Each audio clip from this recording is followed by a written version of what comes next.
Okay, I am so sorry for the delay. It was, besides the fact that we got out of choir, I mean, technically on time, but like right at 9.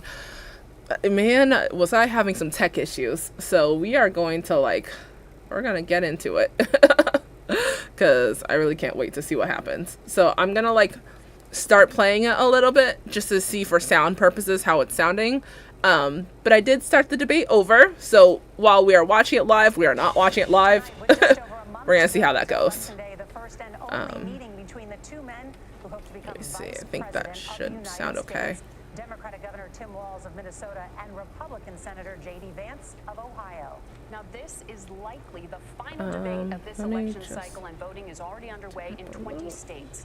CBS News polling shows this remains a race either presidential candidate. Let's see how this goes. The CBS News vice presidential debate starts now. Fight for every single vote. We're going to take this country back. And we are ready to continue to build the future together. We're going to turn this Tim Walz is like a wholesome frog. He's so wholesome. At the end of this little journey, Kamala Harris as the next president. Okay. So to my knowledge, this is the last debate overall for this election year. Headquarters in New York, America decides the vice presidential debate. Good evening, I'm Nora O'Donnell, and thank you for joining us for tonight's CBS News Vice Presidential Debate. We want to welcome our viewers on CBS, on other networks I got here in munchies. the U.S. and around the world. We have a consequential night ahead, and our focus is big issues that matter to you, the voter. Let me mute myself. Minnesota's Democratic Governor Tim Walz and Ohio's Republican Senator J.D. Vance tonight meeting for the first time. All right, let's do this. I'm Margaret Brennan. In order to have a thoughtful and civil debate, these are the rules that both campaigns have agreed to. Questions will be directed at one candidate, who will have 2 minutes to respond. The other candidate will be allowed 2 minutes for rebuttal. Then each candidate will get another minute to make further points, with an additional 1 minute each at the discretion of the moderator. The primary role of the moderators is to facilitate the debate between the candidates, enforce the rules. Yeah, let's see if they actually let people talk one at a time. Let's see about that. By each other. CBS News reserves the right to mute the candidates' microphones to maintain decorum. We have not shared the questions or topics with the campaigns. The stage is set. Governor, Senator, thank you for joining us. Let's get started. Tonight, our country is facing several unfolding crises. The Middle East is on the brink of war. Americans are suffering from the catastrophic impact of Hurricane Helene. And now a labor strike as 25,000 dock workers from Maine to Texas are picketing. We're going to begin tonight with the Middle East. Margaret. Thank you, Nora.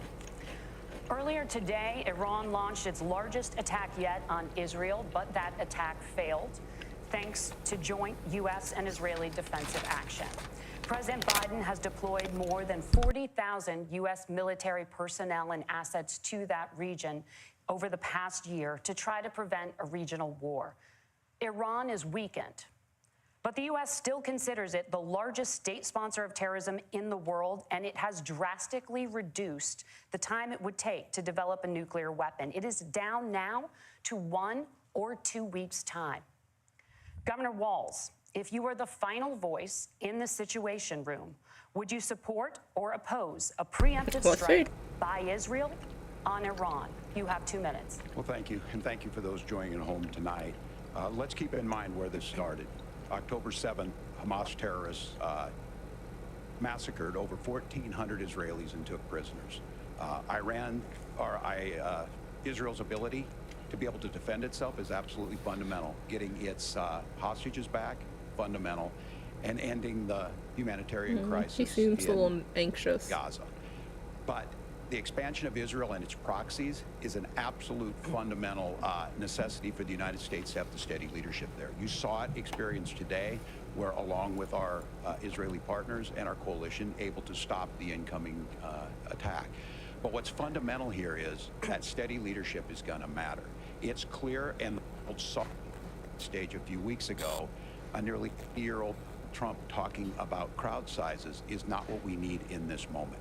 But it's not just that. it's those that were closest to Donald Trump that understand how dangerous he is when the world is this dangerous. His chief of staff, John Kelly, said that he was the most flawed human being he'd ever met. And both of his secretaries of defense and his national security advisors said he should be nowhere near the White House. Now, the person closest to them, Donald Trump, said he's unfit for the highest office. That was Senator Vance. What we've seen out of Vice President Harris is we've seen steady leadership. We've seen a calmness that is able to draw on the coalitions to bring them together. Understanding that our allies matter. When our allies see Donald Trump turn towards Vladimir Putin, turn towards North Korea, when we start to see that type of fickleness around holding the coalitions together, we will stay committed. And as the vice president said today we will protect our forces and our allied forces, and there will be consequences. Governor, your time is up. Senator Vance, the same question.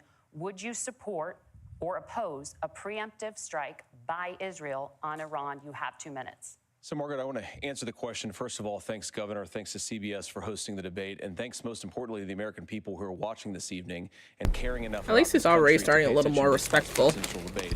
I want to answer the question, but I want to actually give an introduction to myself a little bit because I recognize a lot of Americans don't know who this are. No. I was raised Answer in a the question. working-class family. My mother required food assistance for periods of her life. My grandmother required Social Security help to raise me, and she raised me in part because my own mother struggled with addiction for a big chunk of my early life.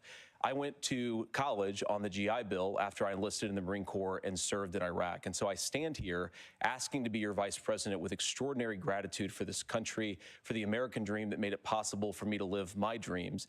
And most importantly, I know that a lot of you are worried about the chaos in the world and the feeling that the American dream is unattainable. I want to try to convince you tonight over the next 90 minutes that if we get better leadership in the White House, if we get Donald Trump back in the White House, the American dream is going to be attainable once again. Now, to answer this particular question, we have to remember that as much as I already love Tim Walz's face. Donald Trump of being an agent of chaos, Donald Trump actually delivered stability in the world, and he did it by establishing effective deterrence. People were afraid stability in the world is crazy. Iran, which launched this attack, has received over $100 billion in unfrozen assets thanks to the Kamala Harris administration. What do they use that money for? They use it to buy weapons that they're now launching against our allies, and God forbid, potentially launching against the United States as well. Donald Trump recognized that for people to fear the United States, you needed peace through strength. They needed to recognize that if they got out of line, the United States global leadership would put stability and peace back in the world. Now, you asked about a preemptive strike, Margaret, and I want to answer the question. Look, it is up to Israel what they think they need to do to keep their country safe, and we should support our allies wherever they are when they're fighting the bad guys. I think that's the right approach to take with the Israel question. Thank you, Senator. Governor Walz, do you care to respond to any of the allegations? Well, look, Donald Trump was in office. We'll sometimes hear a revisionist history, but when Donald Trump was in office, it was Donald Trump who we had a coalition of nations that had boxed Iran's nuclear program in, the inability to advance it. Donald Trump pulled that program and put nothing else in its place. So Iran is closer to a nuclear weapon than they were before because of Donald Trump's fickle leadership.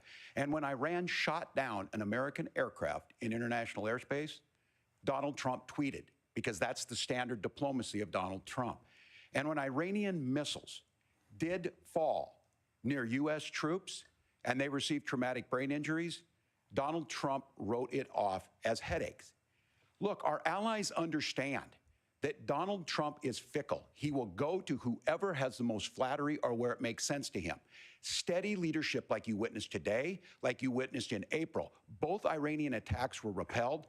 Our coalition is strong, and we need the steady leadership that Kamala Harris is providing. Senator Vance, the U.S. did have at least they're letting each other actually talk, like, one at a time, like the senator and governor. I respect that. Deal. He recently said, just 5 days ago, the U.S. must now make a diplomatic deal with Iran because the consequences are impossible. Did he make a mistake? You have 1 minute. Well, first of all, Margaret, diplomacy is not a dirty word, but I think that's something that Governor Walz just said is quite extraordinary. You yourself just said Iran is as close to a nuclear weapon today as they have ever been. And Governor Walz, you blamed Donald Trump Who has been the vice president for the last 3.5 years? And the answer is your running mate, not mine. Donald Trump consistently made the world more secure. Vice Now, president is not the same as president. The sequence of events that led us to where we are right now, and you can't ignore October the 7th, which I appreciate Governor Waltz bringing up. But when did Iran and Hamas and their proxies attack Israel? It was during the administration of Kamala Harris. So Governor Waltz can criticize Donald Trump's tweets, but effective, smart diplomacy and peace through strength is how you bring stability back to a very broken world. Donald Trump has already done it once before. Ask yourself at home, when was the last time, I'm 40 years old, when was the last time that an American president didn't have a major conflict break out? The only answer is during the 4 years that Donald Trump was president. Gentlemen, we have a lot to get to. Nora? Margaret, thank you. Let's turn now to Hurricane Helene. The storm could become one of the deadliest on record. More than 160 people are dead and hundreds more are missing. Scientists say climate change makes these hurricanes larger, stronger, and more deadly because of the historic Well, let's see if they validate climate change. Senator Vance, according to CBS News polling, 7 in 10 Americans and more than 60% of Republicans under the age of 45 favor the U.S. taking steps to try and reduce climate change. Senator, what responsibility would the Trump administration have to try and reduce the impact of climate change? I'll give you 2 minutes. Sure. So first of all, let's start with the hurricane, because it's an unbelievable, unspeakable human tragedy. I just saw today actually a photograph of 2 grandparents on a roof with a 6-year-old child, and it was the last photograph ever taken of them because the roof collapsed and those innocent people lost their lives. And I'm sure Governor Waltz joins me in saying our hearts go out to those innocent people, our prayers go out to them, and we want as robust and aggressive as a federal response as we can get to save as many lives as possible, and then of course afterwards to help the people in those communities rebuild. I mean, these are communities that I love. Some of them I know very personally in Appalachia, all across the Southeast. They need their government to do their job, and I commit that when Donald Trump is president again, the government will put the citizens of this country first when they suffer from a disaster. Now, Nora, you asked about climate change. But how? This is a very important issue. Look, a lot of people are justifiably worried about all these crazy weather patterns. I think it's important for us, first of all, to say Donald Trump and I support clean air, clean water. We want the environment to be cleaner and safer. But one of the things that I've noticed some of our Democratic friends talking a lot about is a concern about carbon emissions, this idea that carbon emissions drives all of the climate change. Well, let's just say that's true, just for the sake of argument, so we're not arguing about weird science. Let's just say that's true. Well, if you believe that, what would you want to do? The answer is that you'd want to reshore as much American manufacturing as possible, and you'd want to produce as much energy as possible in the United States of America, because we're the cleanest economy in the entire world. What have Kamala Harris's policies actually led to? More energy production in China, more manufacturing overseas, more doing business in some of the dirtiest parts of the entire world. And when I say that, I mean the amount of carbon emissions they're doing per unit of economic output. So if we actually care about getting cleaner air and cleaner water, the best thing to do is to double down and invest in American workers and the American people. And unfortunately, Kamala Harris has done exactly the opposite.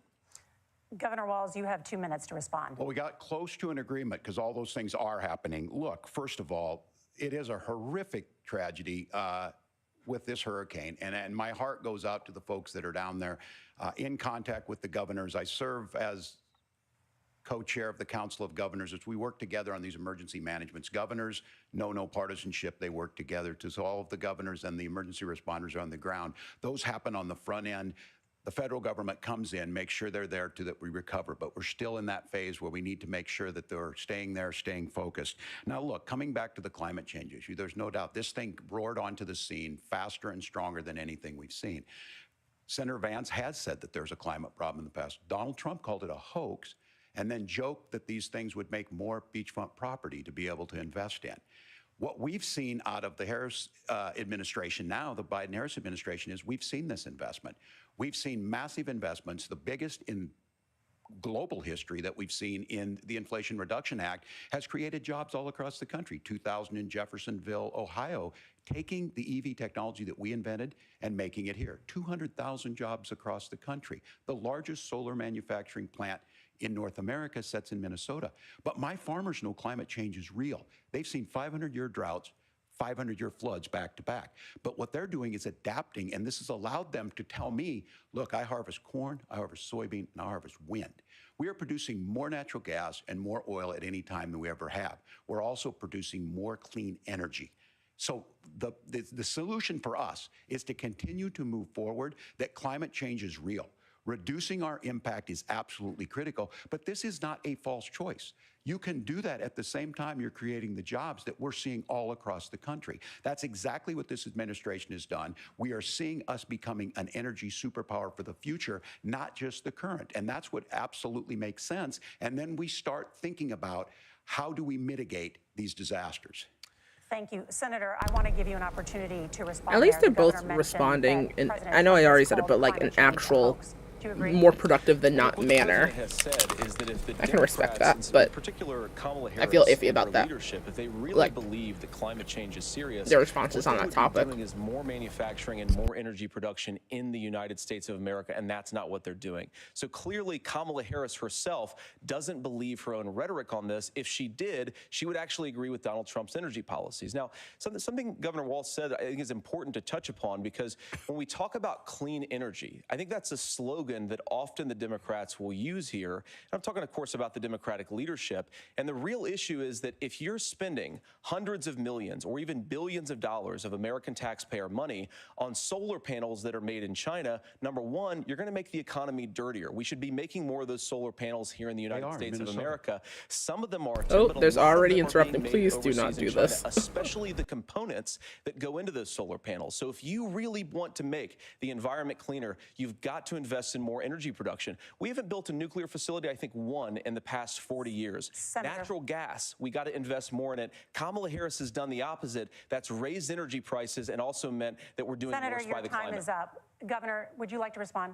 Well, look, we're producing more natural gas than we ever have. There's no moratorium on that. We're producing more oil. But the folks know, and like I said again, these are not liberal folks. These are not folks that are Green New Deal folks. These are farmers that have been drought one year, massive flooding the next year. They understand that it makes sense. Look, our number one export cannot be topsoil from erosion from these massive storms. We saw it in Minnesota this summer.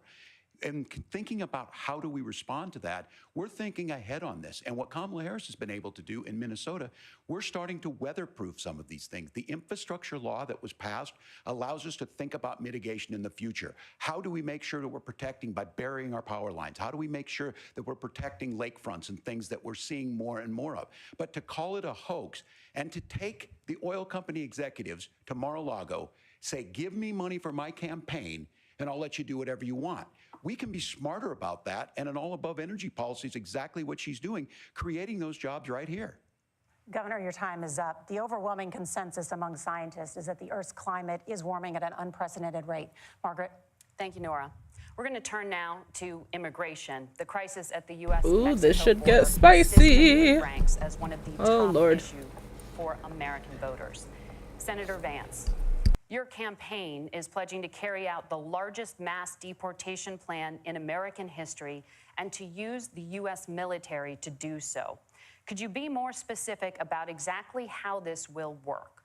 For example, would you deport parents who have entered the U.S. illegally and separate them from any of their children who were born on U.S. soil? You have 2 minutes. So first of all, Margaret, before we talk about deportations, we have to stop the bleeding. We have a historic immigration crisis because Kamala Harris started and said that she wanted to undo all of Donald Trump's border policies. 94 executive orders suspending deportations, decriminalizing illegal aliens, massively increasing the asylum fraud that exists in our system. I really don't like when That people has say opened illegal the aliens. That's floodgates. just And what it's meant is that a lot of fentanyl is coming into our country. I had a mother who struggled with opioid addiction and has gotten clean. I don't want people who are struggling with addiction to be deprived of their second chance because Kamala Harris let in fentanyl into our communities at record levels. So you've got to stop the bleeding. You've got to re-implement Donald Trump's border policies, build the wall, re-implement deportations. And that gets me to your point, Margaret, about what do we actually do? So we've got 25 million illegal aliens who are here in the country. What do we do with them? I think the first thing that we do is we start with the criminal migrants. About 1 million of those people have have committed some form of crime in addition to crossing the border illegally. I think you start with deportations on those folks. And then I think you make it harder for illegal aliens to undercut the wages of American workers. A lot of people will go home if they can't work for less than minimum wage in our own country. And by the way, that'll be really good for our workers who just want to earn a fair wage for doing a good day's work. And the final point, Margaret, is you ask about family separation. Right now in this country, Margaret, we have 320,000 children that the Department of Homeland Security has effectively lost. Some of them have been sex trafficked. Some of them hopefully are at homes with their families, used as drug trafficking mules. The real I don't know why the separation sound is policy in going this weird. I country hope it is doesn't sound weird on you guys' Kamala end. Harris's wide open southern border. And I'd ask my fellow Americans to remember, when she came into office, she said she was going to do this. Real leadership would be saying, you know what, I screwed up. We're going to go back to Donald Trump's border policies. I wish that she would do that. It would be good for all of us. Governor, do you care to respond to any of those specific allegations, including that the vice president is, quote, letting in fentanyl and using kids as drug mules, among other things regarding children? The drug mule is not true, but I will say about this, about the fentanyl, because this is a crisis of this, the opioid crisis. And the good news on this is the last 12 months saw the largest decrease in opioid deaths in our nation's history, 30% decrease in Ohio, but there's still more work to do. But let's go back to this on immigration. Kamala Harris was the Attorney General of the largest state and a border state in California. She's the only person in this race who prosecuted transnational gangs for human trafficking and drug interventions. But look, we all want to solve this. Most of us want to solve this, and that is the United States Congress. That's the Border Patrol agents. That's the Chamber of Commerce. That's most Americans out here. That's why we had the fairest and the toughest bill on immigration that this nation's seen. It was crafted by a conservative senator from Oklahoma, James Lankford. I know him. He's super conservative, but he's a man of principle, wants to get it done. Democrats and Republicans worked on this piece of legislation. The Border Patrol said, this is what we need in here. These are the experts. And the Chamber of Commerce and the Wall Street Journal said, pass this thing. Kamala Harris helped get there. 1,500 new border agents, detection for drugs, DOJ money to speed up these the adjudications on this, just what America wants. But as soon as I was getting ready to pass and actually tackle this, Donald Trump said no, told them to vote against it because it gives him a campaign issue.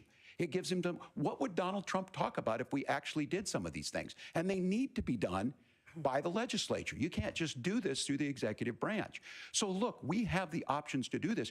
Donald Trump had 4 years. He had 4 years to do this. And he promised you, America, how easy it would be. I'll build you a big, beautiful wall, and Mexico will pay for it. And the wall's barely built. That wall got built, and Mexico didn't pay a dime.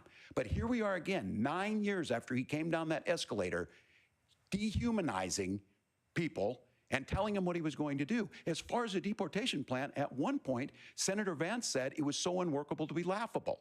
So that's where we're at. Pass the bill, she'll sign it. Governor, your time is up. Senator, the question was, will you separate parents from their children, even if their kids are U.S. citizens? You have 1 minute. Margaret, my point is that we already have massive child separations thanks to Kamala Harris's open border. And I didn't accuse Kamala Harris of inviting drug mules. I said that she enabled the Mexican drug cartels to operate freely in this country. And we know that they use children as drug mules, and it is a disgrace, and it has to stop. Look, I think what Tim said just doesn't pass the smell test. For 3 years, Kamala Harris went out bragging that she was going to undo Donald Trump's border policy. She did exactly that. We had a record number of illegal crossings. We had a record number of fentanyl coming into our country. And now that she's running for president, or a few months before, she says that somehow she got religion and cared a lot about a piece of legislation. The only thing that she did when she became the vice president, when she became the appointed border czar, was to undo 94 Donald Trump executive actions that opened the border. This problem is leading to massive problems in the United States of America. I don't feel like you really answered the question, but okay. It's got to stop, and it will when Donald Trump is president again. Senator, your time is up. Governor, what about our CBS News polling, which does show that a majority of Americans, more than 50%, support mass deportations? Look, we fix this issue with a bill that is necessary, but the issue on this is what happens when you don't want to solve it. You demonize it. And we saw this, and Senator Vance, and it surprises me on this, talking about and saying, I will create stories to bring attention to this. That vilified a large number of people who were here legally in the community of Springfield. The Republican governor said, it's not true, don't do it. There's consequences for this. There's consequences. We could come together. Senator Langford did it. We could come together and solve this if we didn't let Donald Trump continue to make it an issue. And the consequences in Springfield were the governor had to send... He literally sounds like a disappointed dad, and it's making my heart so whole. I believe Senator Vance wants to solve this, but by standing with Donald Trump and not working together to find a solution, it becomes a talking point. And when it becomes a talking point like this, we dehumanize and villainize other human beings. Tim, Governor, your time is up. Senator, I'll give you 1 minute, but let me just ask you the question first. The governor has made the point. Vance doesn't even like as a Trump. sitting lawmaker, you know Like, he that doesn't like Congress Trump. Controls the purse strings and any funding. So you have said repeatedly that Donald Trump would, through executive action, solve this. Do you disagree that Congress controls the purse strings and would need to support many of the changes that you would actually want to implement? You have 1 minute. Look, Margaret, first of all, the gross majority of what we need to do at the southern border is just empowering law enforcement to do their job. I've been to the southern border more than our borders are. Kamala Harris has been, and it's actually heartbreaking because the Border Patrol agents, they just want to be empowered to do their job. Of course, additional resources would help, but most of this is about the president and the vice president empowering our law enforcement to say, if you try to come across the border illegally, you've got to stay in Mexico, you've got to go back through proper channels. Now, Governor Walz brought up the community of Springfield, and he's very worried about the things that I've said in Springfield. Look, in Springfield, Ohio, and in communities all across this country, you've got schools that are overwhelmed, you've got hospitals that are overwhelmed, you've got housing that is totally unaffordable because we brought in millions of illegal immigrants to compete with Americans for scarce homes. The people that I'm most worried about in Springfield, Ohio, are the American citizens who have had their lives destroyed by Kamala Harris's open border. It is a disgrace, Tim, and I actually think, I agree with you. I think you want to solve this problem, but I don't think that Kamala Harris does. Senator, your time is up. Governor, you have 1 minute to respond. Yeah, well, That's wild. It is law enforcement that asked for the bill. They helped craft it. They're the ones that supported it. That's because they know we need to do this. Look, this issue of continuing to bring this up, of not dealing with it, of blaming migrants for everything. On housing, we could talk a little bit about Wall Street speculators buying up housing and making them less affordable, but it becomes a blame. Look, this bill also gives the money necessary to adjudicate. I agree, it should not take 7 years for an asylum claim to be done. This bill gets it done in 90 days. Then you start to make a difference in this, and you start to adhere to what we know, American principles. Look, I don't talk about my faith a lot, but Matthew 25:40 talks about, to the least amongst us you do unto me. I think that's true of most Americans. They simply I think want that order definitely to was it. an intentional This bill move does it. to bring up It's religion, funded. but It's supported by religion the shouldn't be people brought who up do it, and regarding it lets us politics, keep our in my dignity opinion. about how we treat other people. Thank you, Governor. And just to clarify for our viewers, Springfield, Ohio. Let me does say, have unless a if it's large regarding number of like Haitian religious migrants freedom, like who have legal you do you in status, practice, but on a debate temporary platform, I don't protected see why it needs to be brought up like that. Laura? But Thank you. Senator, we have so much to get to. Margaret, Thank you, I think it's Laura. important We're gonna turn because now He's to the pulling a economy. Trump. Thank you. Margaret, the rules were that The you guys economy, weren't going to we're- fact check, and since you're fact checking me, I think it's important to say what's actually going on. And it So there's an happened. application called the CBP One app, Mute where that you can mic. go on as an illegal migrant, apply for asylum or apply for parole, and be granted. That was disheartening. legal I actually had status faith at that the wave of they a were Kamala going Harris to open border actually law. That is not let people a person interrupt like coming that. in, applying for a green card and waiting for 10 years. That Thank is you, the Senator. facilitation of illegal immigration, Margaret, by Thank our you, own Senator, for leadership. describing the legal process. Kamala- We and have Kamala so much Harris to get opened up to, that Senator. pathway. Those We have laws so have been on much. the books since 1990. Come Thank you, on. gentlemen. The We CBP want to One have. app has not been on the books. Gentlemen, His mic has been muted. The audience can't hear you because your mics are cut. We have so Finally. much we want to get to. Thank you for explaining the legal process. Nora. Thank you, Margaret. The economy is a top concern for voters. Each of your campaigns Come has on. released an economic plan, so let's talk about the specifics. Governor Walz, Vice President least these Harris two are doing unveiled better a than the plan last that two, includes 'cause Lord. billions in tax credits for manufacturing, housing, and a renewed child tax credit. The Wharton School says your proposals will increase the nation's deficit by $1.2 trillion. How would you pay for that without ballooning the deficit? Governor, I'll give you 2 minutes. Yeah, thank you. And Kamala Harris and I do believe in the middle class because that's where we come from. We both grew up in that. We understand. So those of you out there listening tonight, you're hearing a lot of stuff back and forth, and it's good. It's healthy. That's what this is supposed to happen. You should be listening. How's this going to impact me? The bold forward plan that Kamala Harris put out there is talking about this housing issue. The one thing is there's 3 million new houses proposed under this plan with down payment assistance on the front end to get you in a house. A house is much more than just an asset to be traded somewhere. It's foundational to where you're at. And then making sure that the things you buy every day, whether they be prescription drugs or other things, that there's fairness in that. Look, the $35 insulin is a good thing, but it costs $5 to make insulin. They were charging $800 before this law went into effect. As far as the housing goes, I've seen it in Minnesota.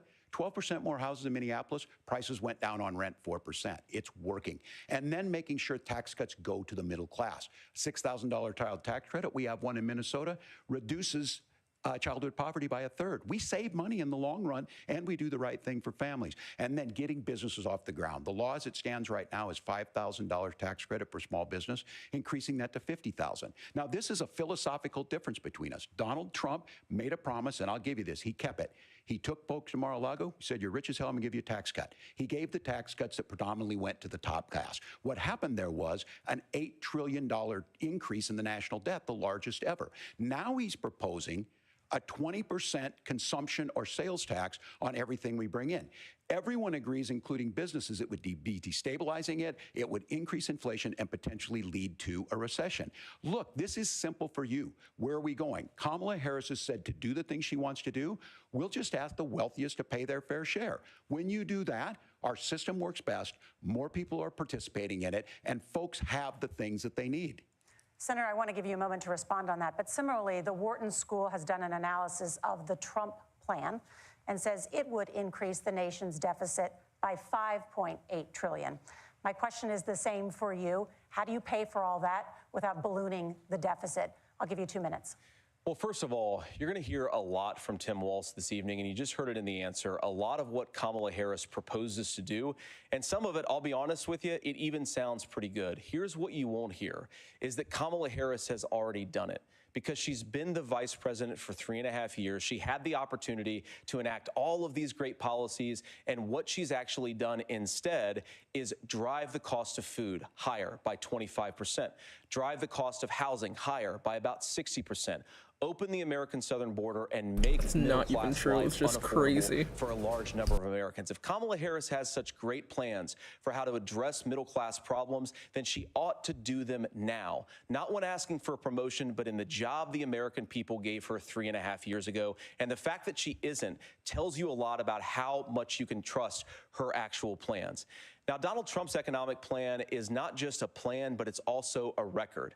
A lot of those same economists attack Donald Trump's plans, and they have PhDs, but they don't have common sense and they don't have wisdom, because Donald Trump's economic policies delivered the highest take-home pay in a generation in this country, 1.5% inflation, and to boot, peace and security all over the world. So when people say that Donald Trump's economic plan doesn't make sense, I say look at the record. He delivered rising take-home pay for American workers.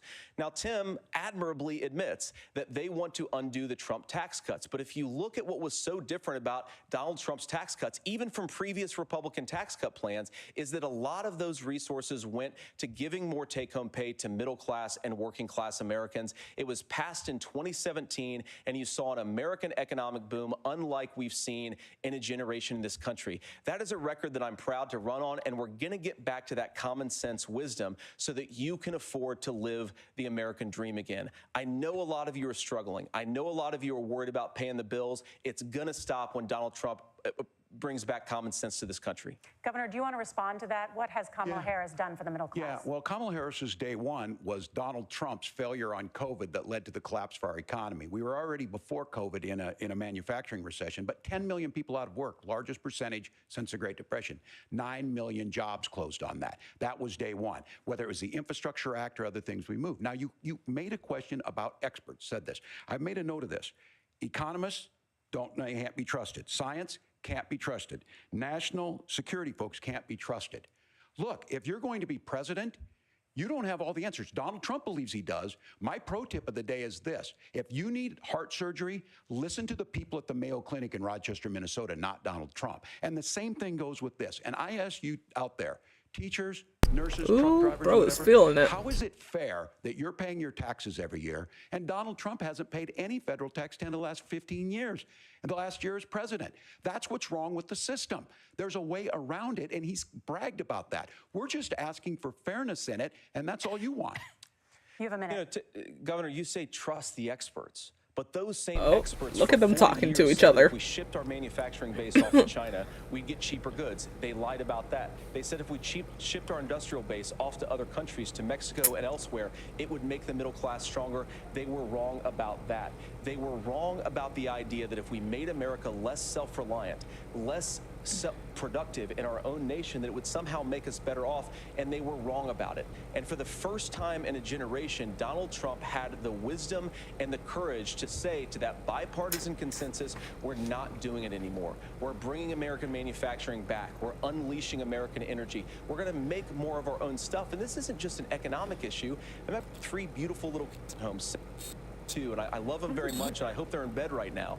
But look, so many of the drugs, the pharmaceuticals that we put in the bodies of our children are manufactured by nations that hate us. This has to stop, and we're not going to stop it by listening to experts. We're going to stop it by listening to common sense wisdom, which is what Donald Trump governed on. Senator, your time is up. Governor Walz, can you address that? I mean, voters say they trust Donald Trump on the economy more. Why? Well, if you're listening tonight and you want billionaires to get tax cuts, you heard what the numbers were.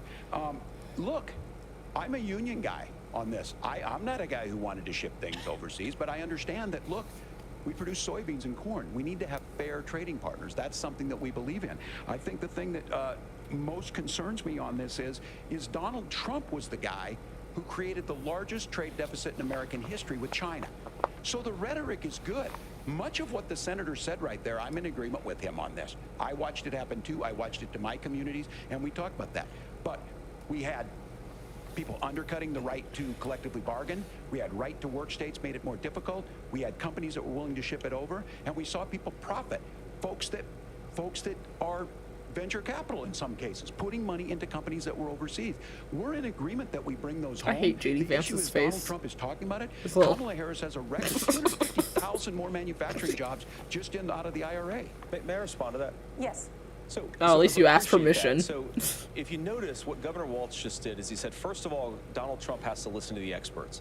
And then when he acknowledged that the experts screwed up, he said, well, Donald Trump didn't do nearly as good of a job as the statistics No, that's a show gross he generalization. did. So what Tim Walz is doing, and I honestly, Tim, I think you got a tough job here, because you've got to play whack-a-mole. You've got to pretend that Donald Trump didn't deliver rising take-home pay, which of course he did. You've got to pretend that Donald Trump didn't deliver lower inflation, which of course he did, and then you simultaneously bro's gotta getting defend mad. Kamala Harris's atrocious economic record, which has made gas, groceries, and housing unaffordable for American citizens.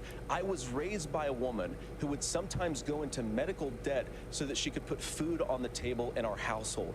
I know what it's like to not be able to afford the things that you need to afford. We can do so much better. To all of you watching, we can get back to an America that's affordable again. We just got to get back to common sense economic principles. I hope we have a conversation on health care then. Senator, Governor. Please. Thank you. Margaret? We have a lot to get to ahead, gentlemen, on many topics. But right now, I want to talk about personal qualifications. The vice president is often the last voice the president hears before making consequential decisions. We want to ask you about your leadership qualities. Governor Walz, you said you were in Hong Kong during the deadly Tiananmen Square protests in the spring of 1989. But Minnesota Public Radio and other media outlets are reporting that you actually didn't travel to Asia until August of that year. Can you explain that discrepancy? You have 2 minutes. Well, and to the folks out there who didn't get at the top of this, look, I grew up in small rural Nebraska, town of 400, town that you rode your bike with your buddies till the streetlights come on, and I'm proud of that service.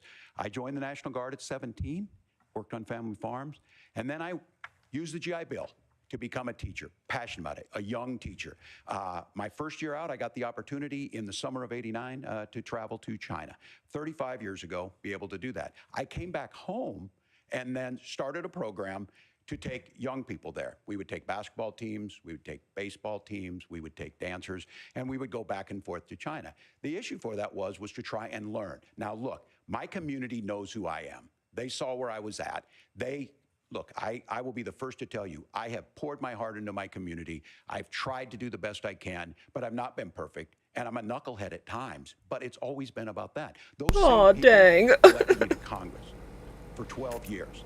And in Congress, I was one of the most bipartisan people, working on things like farm bills that we got done, working on veterans benefits. And then the people of Minnesota were able to elect me to governor twice.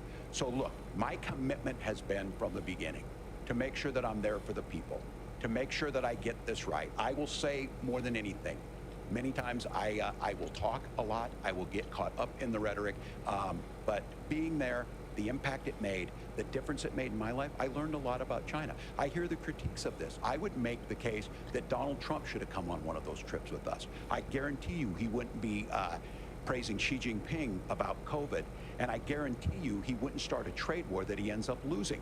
So this is about trying to understand the world. It's about trying to do the best you can for your community, and then it's putting yourself out there and letting your folks understand what it is. My commitment, whether it be through teaching, which I was good at, or whether it was being a good soldier or was being a good member of Congress, those are the things that I think are the values that people care about. Governor, just to follow up on that, the question was, can you explain the discrepancy? All I said on this was I got there that summer and misspoke on this. So I will just, that's what I've said. So I was in Hong Kong and China during the democracy protests went in. And from that, I learned a lot of what needed to be in governance. Thank you, Governor. Senator Vance, at least he can own up to if he said something wrong or faulty. At least he can own up to it. For the nation's highest office, and you said he could be America's Hitler. I know you've been asked many times, and you've said you regret those comments and explained you then voted for Donald Trump in 2020. But the Washington Post reported new messages last week in which you also disparaged Trump's economic record while he was president, writing to someone in 2020, quote, Trump thoroughly failed to deliver his economic populism. You're now his running mate, and you've shifted many of your policy stances to align with his. If you become vice president, why should Americans trust that you will give Donald Trump the advice he needs to hear and not just the advice he wants to hear? You have 2 minutes. Well, first of all, Margaret, because I've always been open. And sometimes, of course, I've disagreed with the president, but I've also been extremely open about the fact that I was wrong about Donald Trump. I was wrong, first of all, because I believed some of the media stories that turned out to be dishonest fabrications. I had a feeling he was going to go down that route. But most importantly, Donald Trump delivered for the American people. Rising wages, rising take-home pay, an economy that worked for normal Americans, a secure southern border, a lot of things, frankly, that I didn't think he'd be able to deliver on. And yeah, when you screw up, when you misspeak, when you get something wrong and you change your mind, you ought to be honest with the American people about it. It's one of the reasons, Margaret, why I've done so many interviews is because I think it's important to actually explain to the American people where I come down on the issues and what changed. Now, you pointed out the messages from 2020. Margaret, I've been extremely consistent that I think there were a lot of things that we could have done better in the Trump administration the first round if Congress was doing its job. I strongly believe, and I've been a United States Senator, that Congress is not just a high-class debating society. It's not just a forum for senators and congressmen to whine about problems. It's a forum to govern. So there were a lot of things on the border. If towards the end now, if you want me to rewind something and like look at something again, I will. Congress and the Democrats in Congress had been a little bit better about how they govern the country. They were so obsessed with impeaching Donald Trump, they couldn't actually govern. And I want to talk about this tariff issue in particular, Margaret, because Tim just accused this of being a national sales tax. Look, the one thing, and you're probably surprised to hear me praising Joe Biden, but the one thing that Joe Biden did is he continued some of the Trump tariffs that protected American manufacturing jobs. And it's the one issue, the most pro-worker part of the Biden administration, it's the one issue where Kamala Harris has run away from Joe Biden's record. Think about this. If you're trying to employ slave laborers in China at $3 a day, you're going to do that and undercut the wages of American workers unless our country stands up for itself and says, you're not accessing our markets unless you're paying middle-class Americans a fair wage. Senator, your time is up. Nora? Thank you. Now to the issue of reproductive rights. Oh, Governor Lord. Walz, after Roe versus Wade was overturned, you signed Come a through, bill tampon into Tim. law that made Minnesota one of the least restrictive states in the nation when it comes to abortion. Former President Trump said in the last debate that you believe abortion, quote, in the 9th month is absolutely fine. Yes or no? Is that what you support? I'll give you 2 minutes. That's not what the bill says, but look, this issue is what's on everyone's mind. Donald Trump put this all into motion. He brags about how great it was that he put the judges in and overturned Roe versus Wade, 52 years of personal autonomy. And then he tells us, oh, send it to the states. It's a beautiful thing. Amanda Zaworski would disagree with you on it's a beautiful thing. A young bride in Texas waiting for their child at 18 weeks. She has a complication, a tear in the membrane. She needs to go in. The medical care at that point needs to be decided by the doctor. And that would have been an abortion. But in Texas, that would have put them in legal jeopardy. She went home, got sepsis, nearly dies, and now she may have difficulty having children.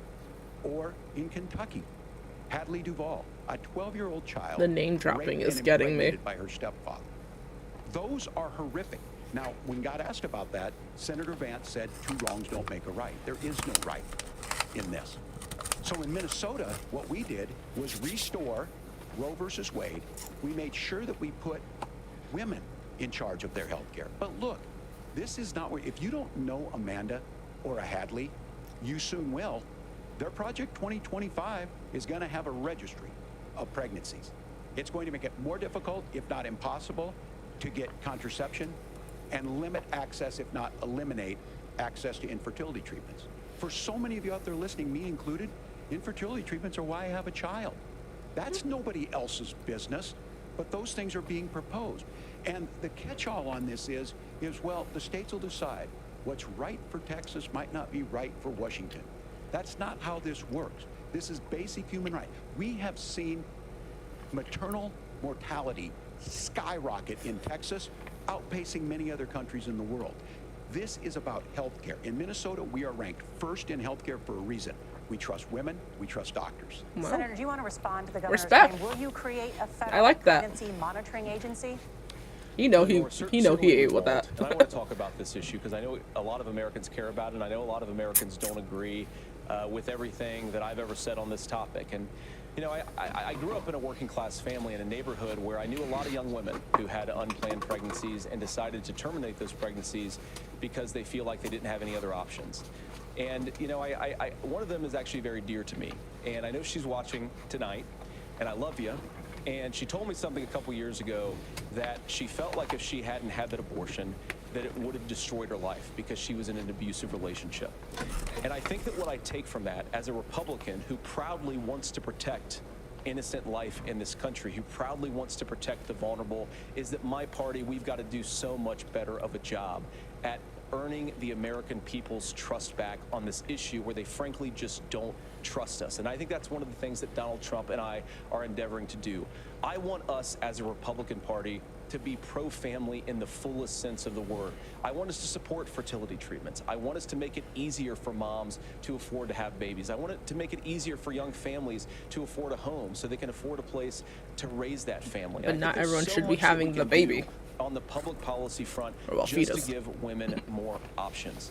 Now, of course, Donald Trump has been very clear that on the abortion policy specifically, that we have a big country and it's diverse. And California has a different viewpoint on this than Georgia. Georgia has a different viewpoint from Arizona. And the proper way to handle this, as messy as democracy sometimes is to let voters make these decisions, let the individual states make their abortion policy. And I think that's what makes the most sense in a very big, a very diverse, and let's be honest, sometimes a very, very messy and divided country. Governor, would you like to respond and also letting answer the states question decide about is restrictions? not good. Yeah, well, the question got asked and Donald Trump made the accusation it wasn't true about Minnesota. Well, let me tell you about this idea that there's diverse states. There's a young woman named Amber Thurman. She happened to be in Georgia, a restricted state. Because of that, she had to travel a long distance to North Carolina to try and get her care. Amber Thurman died in that journey back and forth. The fact of the matter is, how can we as a nation say that your life and your rights as basic as the right to control your own body is determined on geography. There's a very real chance had Amber Thurman lived in Minnesota, she would be alive today. That's why the restoration of Roe versus Wade. When you listen to Vice President Harris talk about this subject and you hear me talk about it, you hear us talking exactly the same.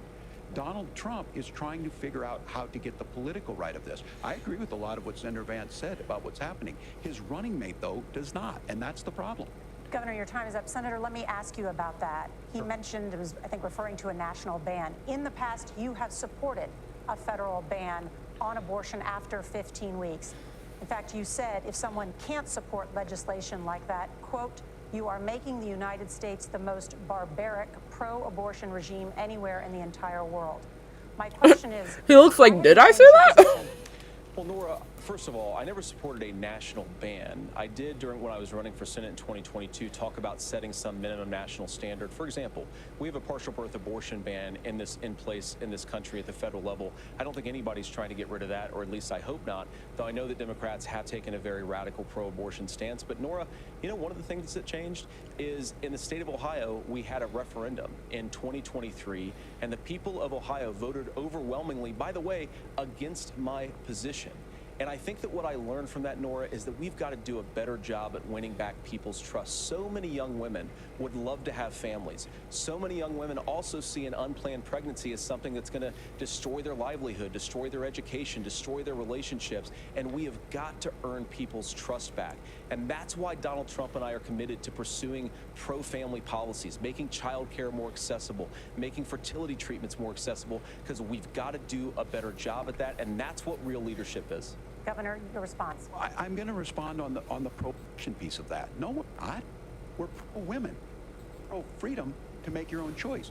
We know what the implications are to not be that. Women having miscarriages, women not getting the care, physicians feeling like they may be prosecuted for providing that care. And as far as making sure that we're educating our children and giving them options, Minnesota's a state with one of the lowest teen pregnancy rates. We understand that too. We know that the options need to be available, and we make that true. We also make it, we're a top 3 state for the best place to raise children. But these two things, to try and say that we're pro-children, but we don't like this, or you guys are pro-abortion, that's not the case at all. We are pro-freedom for women to make their choices, and we're going, and Kamala Harris is making the case, to make options for children more affordable, a $6,000 child tax credit, but we're not going to base that on the backs of making someone like Amber Thurman drive 600 miles to try and get health care. Senator? May I respond to that? First of all, Governor, I agree with you. Amber Thurman should still be alive, and there are a lot of people who should still be alive, and I certainly wish that she was. And maybe you're free to disagree with me on this and explain this to me, but as I read the Minnesota law that you signed into law, the statute that you signed into law, it says that a doctor who presides over an abortion where the baby survives, the doctor is under no obligation to provide life-saving care to a baby who survives a botched late-term abortion.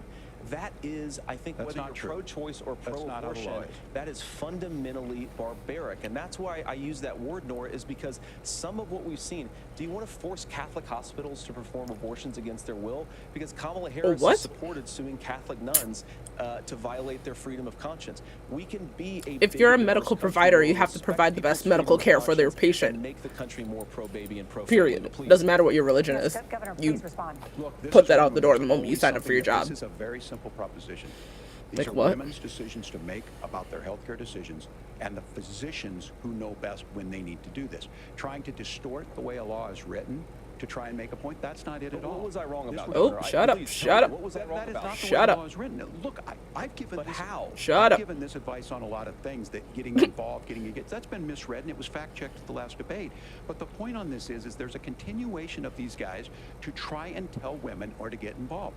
I use this line on this, just mind your own business on this. Things work best when Roe versus Wade was in place. When we do a restoration of Roe, that works best. That doesn't preclude us from increasing funding for children. It doesn't increase us from making sure that once that child's born, like in Minnesota, they get meals, they get early childhood education, they get health care. So the hiding behind we're going to do all these other things when you're not proposing them in your budget. Kamala Harris is proposing them. She's proposing all those things to make life easier for families. I asked a specific question, Governor. You gave me a slogan as a response. It's not the case. It's not true. That's not what the law says. So they fact-checked it with President Trump. Gentlemen, there's a lot to discuss. We have to move on, and we're going to be right back with much more. Vance wants to talk about botched surgeries. Look at his nose. His nose is crooked. And normally I wouldn't care, but you're not one to talk about people's surgeries when someone failed you there.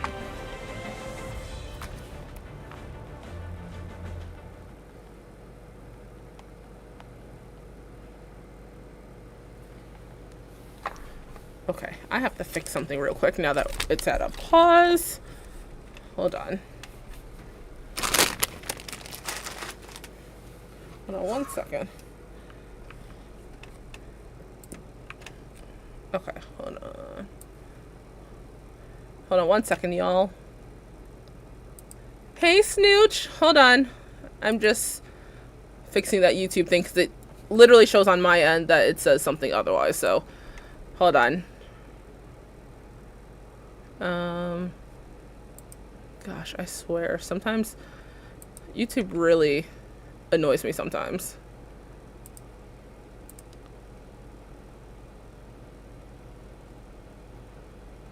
Okay, let's edit this yet again.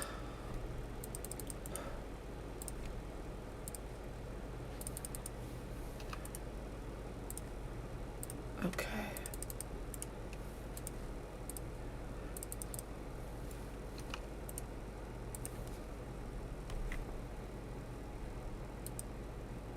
Oh my gosh. Almost there. Hold on.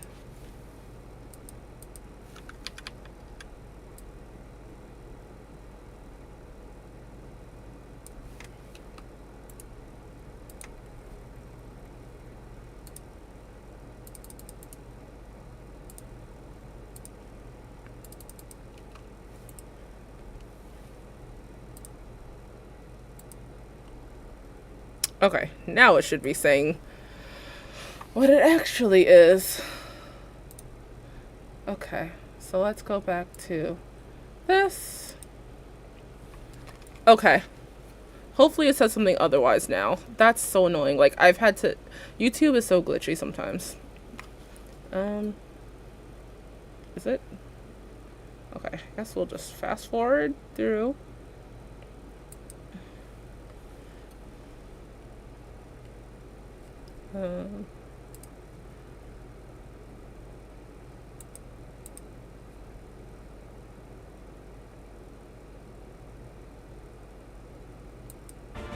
There we go. Okay. Welcome back to the CBS News vice presidential debate. We want to turn now to America's gun violence epidemic. All right. The leading cause of death for children and teens in America is by firearms. Senator Vance, you oppose most gun legislation that Democrats claim would curb gun violence. You oppose red flag gun laws and legislation to ban certain semi-automatic rifles, including AR-15s. So let me ask you, earlier this year, for the first time, the parents of a school shooter were convicted of involuntary manslaughter and sentenced to 10 years in prison. Do you think holding parents responsible could curb mass shootings? I'll give you 2 minutes. Yeah, well, Nora, on that particular case, should be held I don't know responsible. the full details, but I certainly trust local law enforcement and local authorities to make those decisions. I think in some cases the answer is going to be yes, and in some cases the answer is going to be no. And the details really matter here, of course. For example, if a kid steals a gun, that's going to be different than if a parent hands over a gun knowing that their kid is potentially dangerous. Not really. Look, I want to just sort of speak as a father of 3 beautiful little kids, and our oldest is now in 2nd grade. And like a lot of parents, we send our kids to school with such hope and such joy and such pride at their little faces on the first day of school. And we know, unfortunately, that a lot of kids are going to experience this terrible epidemic of gun violence. And of course, our hearts go out to the families that are affected by this terrible stuff. And we do have to do better. And I think that Governor Walz and I actually probably agree that we need to do better. Didn't he say gun violence is just a part of life nowadays or something like that? He definitely said something like that. That really bothers me and worries me about this epidemic of violence. The gross majority, close to 90% in some of the statistics I've seen, of the gun violence in this country is committed with illegally obtained firearms. And while we're on that topic, we know that thanks to Kamala Harris's open border, we've seen a massive influx in the number of illegal guns run by the Mexican drug cartel. So that number, the amount of illegal guns in our country is higher today than it was 3.5 years ago. But what do we do about the schools? What do we do to protect our kids? And I think the answer is, and I say this not loving the answer, because I don't want my kids to go to school in a school that feels unsafe or where there are visible signs of security. But I unfortunately think that we have to increase security in our schools. We have to make the doors lock better. We have to make the doors stronger. We've got to make the windows stronger. And of course, we've got to increase school resource officers, because the idea that we can magically wave a wand and take guns out of the hands of bad guys, it just doesn't fit with recent experience. So we've got to make our schools safer. And I think we've got to have some common sense bipartisan solutions for how to do that. Governor, you have 2 minutes. Well, I think all the parents watching tonight, this is your biggest nightmare. Look, I got a 17-year-old, and he witnessed a shooting at a community center playing volleyball. Those things don't leave you. As a member of Congress, I sat in my office surrounded by dozens of the Sandy Hook parents, and they were looking at my 7-year-old picture on the wall. Their 7-year-old were dead, and they were asking us to do something. And look, I'm a hunter. I own firearms. The vice president is. We understand that the Second Amendment is there, but our first responsibility is to our kids to figure this out. In Minnesota, we've enacted enhanced red flag laws, enhanced background checks, and we can start to get data. But here's the problem. If we really want to solve this, we've got folks that won't allow research to be even done on gun violence. And this idea that we should just live with it, here's what I do think, that this is a good start to the conversation. I 100% believe that Senator Vance hates it when these kids, it's abhorrent and it breaks your heart. I agree with that. But that's not far enough when we know there are things that work. I've spent time in Finland and seen some Finnish schools. They don't have this happen, even though they have a high gun ownership rate in the country. There are reasonable things that we can do to make a difference. It's not infringing on your Second Amendment. And the idea to have some of these weapons out there, it just doesn't make any sense. Kamala Harris, as an attorney general, worked on this issue. She knows that it's there. No one's trying to scaremonger and say we're taking your guns, but I ask all of you out there, do you want your schools hardened to look like a fort? Is that what we have to go? When we know there's countries around the world that their children aren't practicing these types of drills. True. They're being kids. We owe it to them to get a fix. These are things that shouldn't be that difficult. You can still keep your firearms, and we can make a difference. We have to. If you're listening tonight, this breaks your heart. Senator. Tim, first of all, I didn't know that your 17-year-old witnessed a shooting. I'm sorry about that, and I hope that you're doing okay. Christ have mercy. It is awful. And I appreciate what Tim said, actually, about Finland, because I do think it illustrates some of the frankly, weird differences between our own country's gun violence problem and Finland. Okay, first of all, we have way higher rates of mental health abuse, or mental health substance abuse. We have way higher rates of depression, way higher rates of anxiety. We unfortunately have a mental health crisis in this country that I really do think that we need to get to the root causes of, because I don't think it's the whole reason why we have such a bad gun violence problem, but I do think it's a big piece of it. Another driver of the gun violence epidemic, especially that affecting our kids, it doesn't earn as many headlines, but is the terrible gun violence problem in a lot of our big cities. And this is why we have to empower law enforcement to arrest the bad guys, put them away, and take gun offenders off the streets. I think there's a whole host of things that we can do here, but I do think at our schools we've got to talk about more security. Senator, thank you. Governor, you previously opposed an assault weapons ban, but only later in your political career did you change your position. Why? Yeah, I sat in that office with those Sandy Hook parents. I've become friends with school shooters. I've seen it. Look, the NRA, I was an NRA guy for a long time. I think you worded that wrong. I became friends with school shooters. I think you worded that way wrong. That's not where we live today. And several things I want to mention on this is you became friends with victims of school shooters. The number one where the most firearm deaths happen in Minnesota are rural suicides. And we have an epidemic of children getting guns and shooting themselves. And so we have, and we should look at all of the issues. Making sure folks have health care and all that, but I want to be very careful. This idea of stigmatizing mental health, just because you have a mental health issue doesn't mean you're violent. And I think what we end up doing is we start looking for a scapegoat. Sometimes it just is the guns. It's just the guns. And there are things that you can do about it. But I do think that this is one, and I think this is a healthy conversation. I think there's a capacity to find solutions on this that work, protect the Second Amendment, protect our children. That's our priority. Gentlemen, thank you. Margaret? Thank you, Nora. Let's turn now to the top contributor to inflation, the high cost of housing and rent. Boom. There's a shortage of more than 4 million homes in the United States, and that contributes to the high housing prices. Governor Walz, the Harris campaign promises a $25,000 down payment assistance not for calling them first-time home criminals. buyers and a $10,000 tax credit. They also promise to build 3 million new homes. Where are you building these homes, and won't handing out that kind of money just drive up prices higher? No, it's not handing out. We have, first, let me say this issue of housing, and I think those of you listening on this, the problem we've had is that we've got a lot of folks that see housing as another commodity. It can be bought up, it can be shifted, it can be moved around. Those are not folks living in those houses. Those listening tonight, that's a big deal. I bought and owned one house in my life. My mom still lives in the house where I was. And when I think of a house, I'm thinking of Christmas services after midnight mass where you go with your family. We need to make it more affordable. And one of the things, as I said, this program that the Vice President is pushing forward and bringing a new way of approaching this is something we're doing in Minnesota from that lead.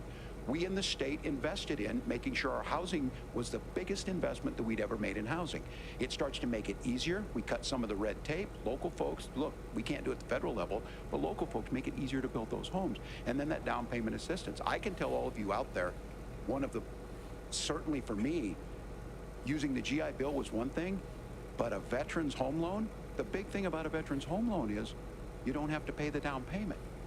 Those are things that make it there. Now look, you're going to pay it back, and you're going to pay your mortgage. Those are things that we know in the long run, the appreciated value, the generational wealth that's created from it. And I will give Minneapolis an example. Minneapolis is the one city where we've seen the lowest inflation rates. We've seen a 12% increase in stock because we put some of these things in, and we're implementing a state program to make sure we give some of that down payment assistance. We get it back from people because here's what we know. People with stable housing end up with stable jobs. People with stable housing have their kids able to get to school. All of those things in the long run end up saving our money. And that's the thing that I think we should be able to find some common ground in, but we can't blame immigrants for the only reason. That's not the case that's happening in many cities. Right. The fact of the matter is that we don't have enough naturally affordable housing, but we can make sure that the government's there to help kickstart it, create that base. Governor, your time is up. Senator Vance, as far as your campaign's position, the promise is to seize federal lands to build homes, remove regulation, provide tax breaks, and cut back on immigration, which you say pushes up prices. Where are you going to build all the new homes you're promising? Right. And what part of any of this plan will provide immediate relief? You have 2 minutes. We should be renovating First of all, worn down Tim just said buildings. something that I agree with. We don't want Making to them blame into housing. immigrants for higher housing prices, but we do want to blame Kamala Harris for letting in millions of illegal aliens into this country, which does drive up costs, Tim. 25 million illegal which aliens does competing drive with up Americans for costs, scarce Tim. homes is one of the most significant drivers of home prices in the country. It's why we have massive increases in home prices that have happened right alongside massive increases in illegal alien populations under Kamala Harris's leadership. Now, Tim just mentioned a bunch of ideas. Hey, kitty butt. Now, some of those ideas I actually think are halfway decent, and some of them I disagree with. But the most important thing here is Kamala Harris is not running as a newcomer to politics. She is the sitting vice president. If she wants to enact all of these policies to make housing more affordable, I invite her to use the office that the American people already gave her. That's not how it works, though. Campaign and do nothing But while okay. Americans find the American dream of homeownership completely unaffordable. Now, you asked, Margaret, what would immediately change the equation for American citizens?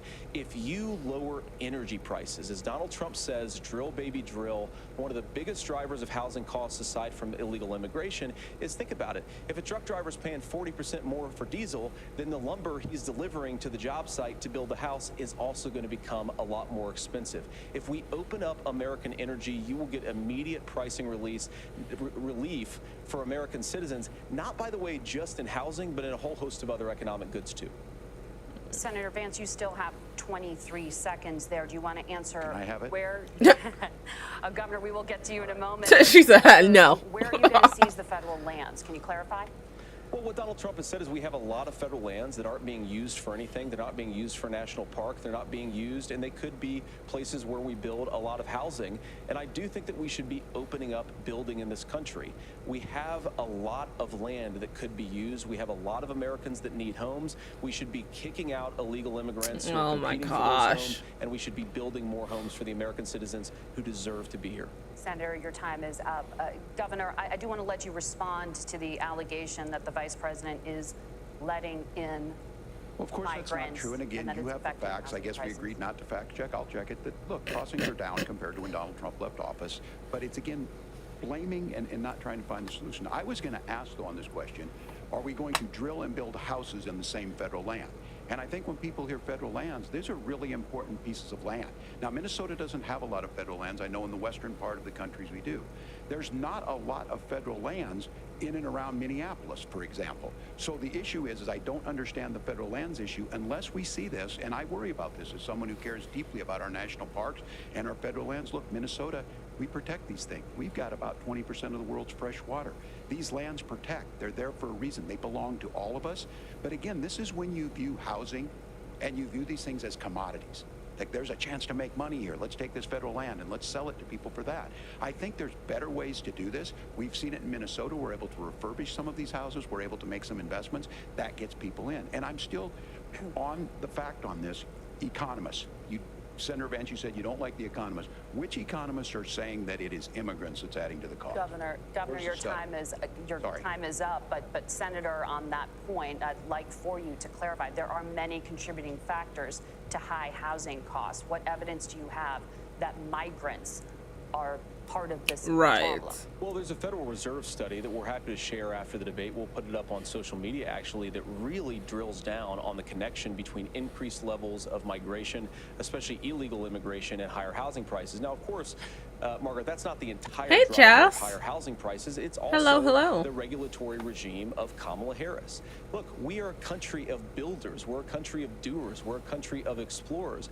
But we increasingly have a federal administration that makes it harder to develop our resources, makes it harder to build things, and wants to throw people in jail for not doing everything exactly as Kamala Harris says they have to do. And what that means is that you have a lot of people who would love to build homes who aren't able to build homes. I actually agree with Tim Walz. We should get out of this idea of housing as a commodity. But the thing that has most turned housing into a commodity is giving it away to millions upon millions of people who have no legal right to be here. That's fair.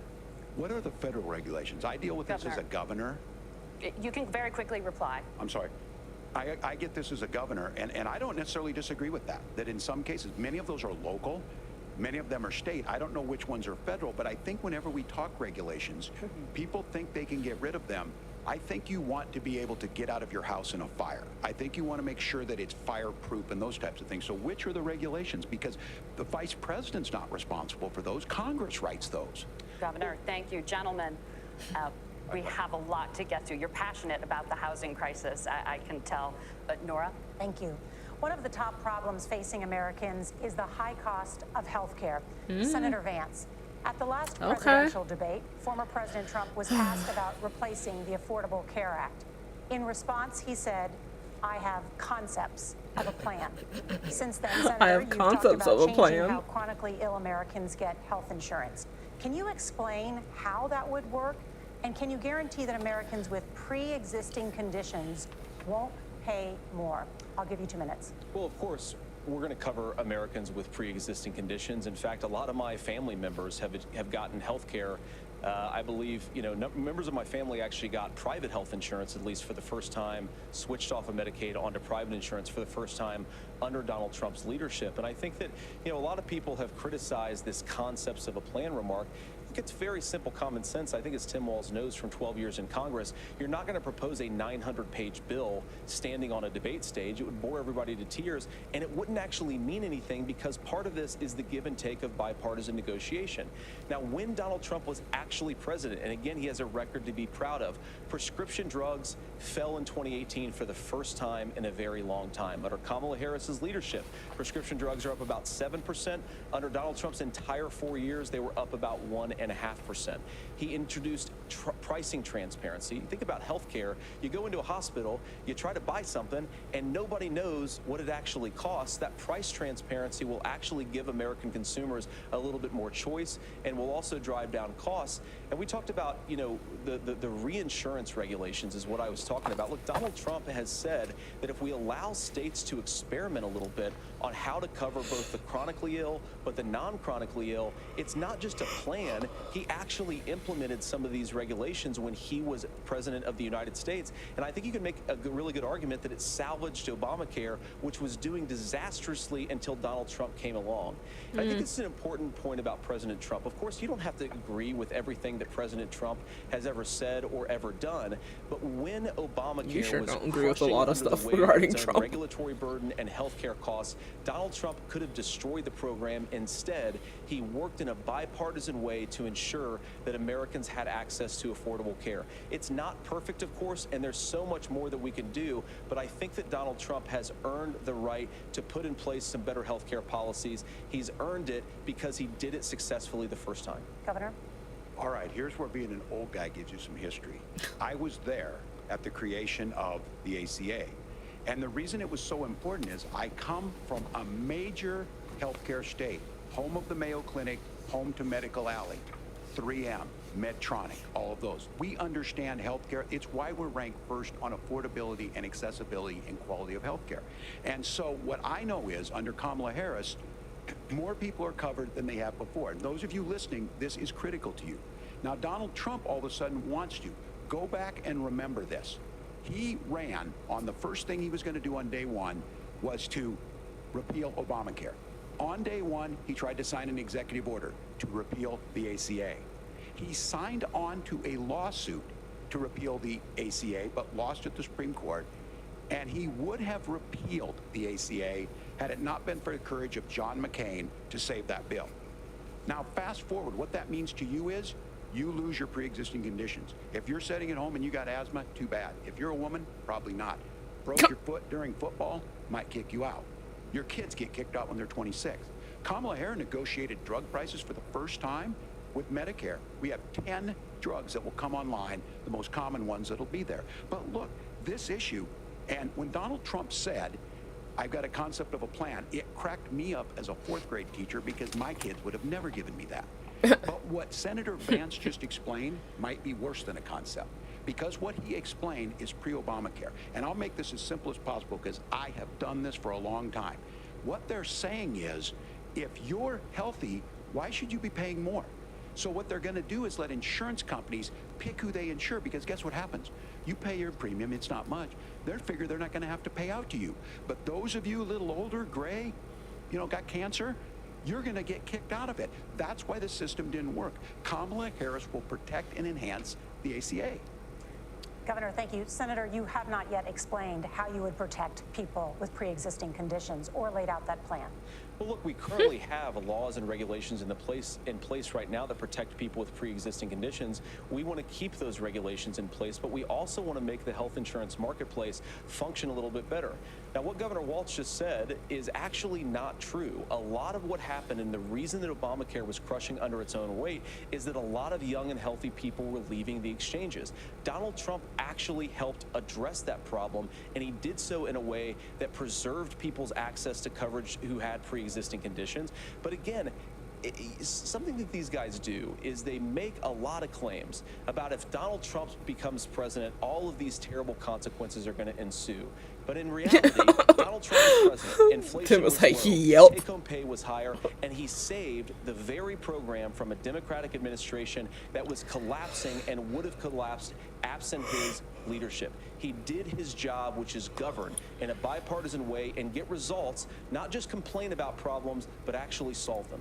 Governor, did enrollment under the Affordable Care Act go up under the Trump administration? It's higher now that we've seen it go up. Look, people are using it. The system works. And the question about this of young people or whatever, that's the individual mandate piece of this. And Republicans fought tooth and nail saying, well, Americans should be free to do this. Well, then what happens the is... individual mandate's shut a good up. idea? You shrink. I think the idea of making sure the risk pool is broad enough to cover everyone, that's the only way insurance works. When it doesn't, it collapses. You are asking pre-ACA where we get people out. Look, people know that they need to be on health care. People expect it to be there. And when we are able to make it, and we are making it this way, when we incentivize people to be in the market, Oh, yeah. when we help Fact people checkers. who might not be able to afford it get there. Keeping And we some make sure part of this then, nation when you afloat. get sick and old, it's there for you. Because I heard people say, well, I don't want to buy into Medicare or whatever. Good luck buying health care once you get past 70. So look, the ACA works. We can continue to do better. Kamala Harris did that. The way she made everything better was negotiating those 10 drugs on Medicare for the first time in American history. Thank you. Margaret? Can I address that? I apologize. We're out of time. We have a number of subjects to discuss. Margaret? Let's talk about families in America. Let's. There is a child care crisis in this country, and the United States is one of the very few developed countries in the world without a national paid leave program for new parents. Governor Walz, you said that if Democrats win both the White House and Congress, this is a day one priority for you. How long should employers be required to pay workers while they are home taking care of their newborns? You have 2 minutes. Yeah, well, that's negotiable, and that's what Congress worked. But here's what the deal is. Americans sitting out there right now, you may work for a big company. Look, we're home in Minnesota to some of the largest Fortune 500 companies. Kamala Harris knows that in California. Those companies provide paid family medical leave. One is, I think they're moral and they think it's a good thing, but it also keeps their employees healthy. We in Minnesota passed a paid family medical leave. You have a child, I had to go back to work 5 days after my kids were born. This allows you to stay home a certain amount of time. What we know is that gets the child off to a better start, the family works better, we stay in their employers, we get more consistency in that. So Kamala Harris has made it a priority. We implemented it in Minnesota and we see growth. That's how you become a pro-business state. But the negotiations on it, and here's the issue, those big companies are able to offer it. Those of you out there who don't have it, just imagine what happens if you get cancer or your child gets sick. We know what happens. You end up staying home. In some cases, that means no paycheck because you've got no protection on that.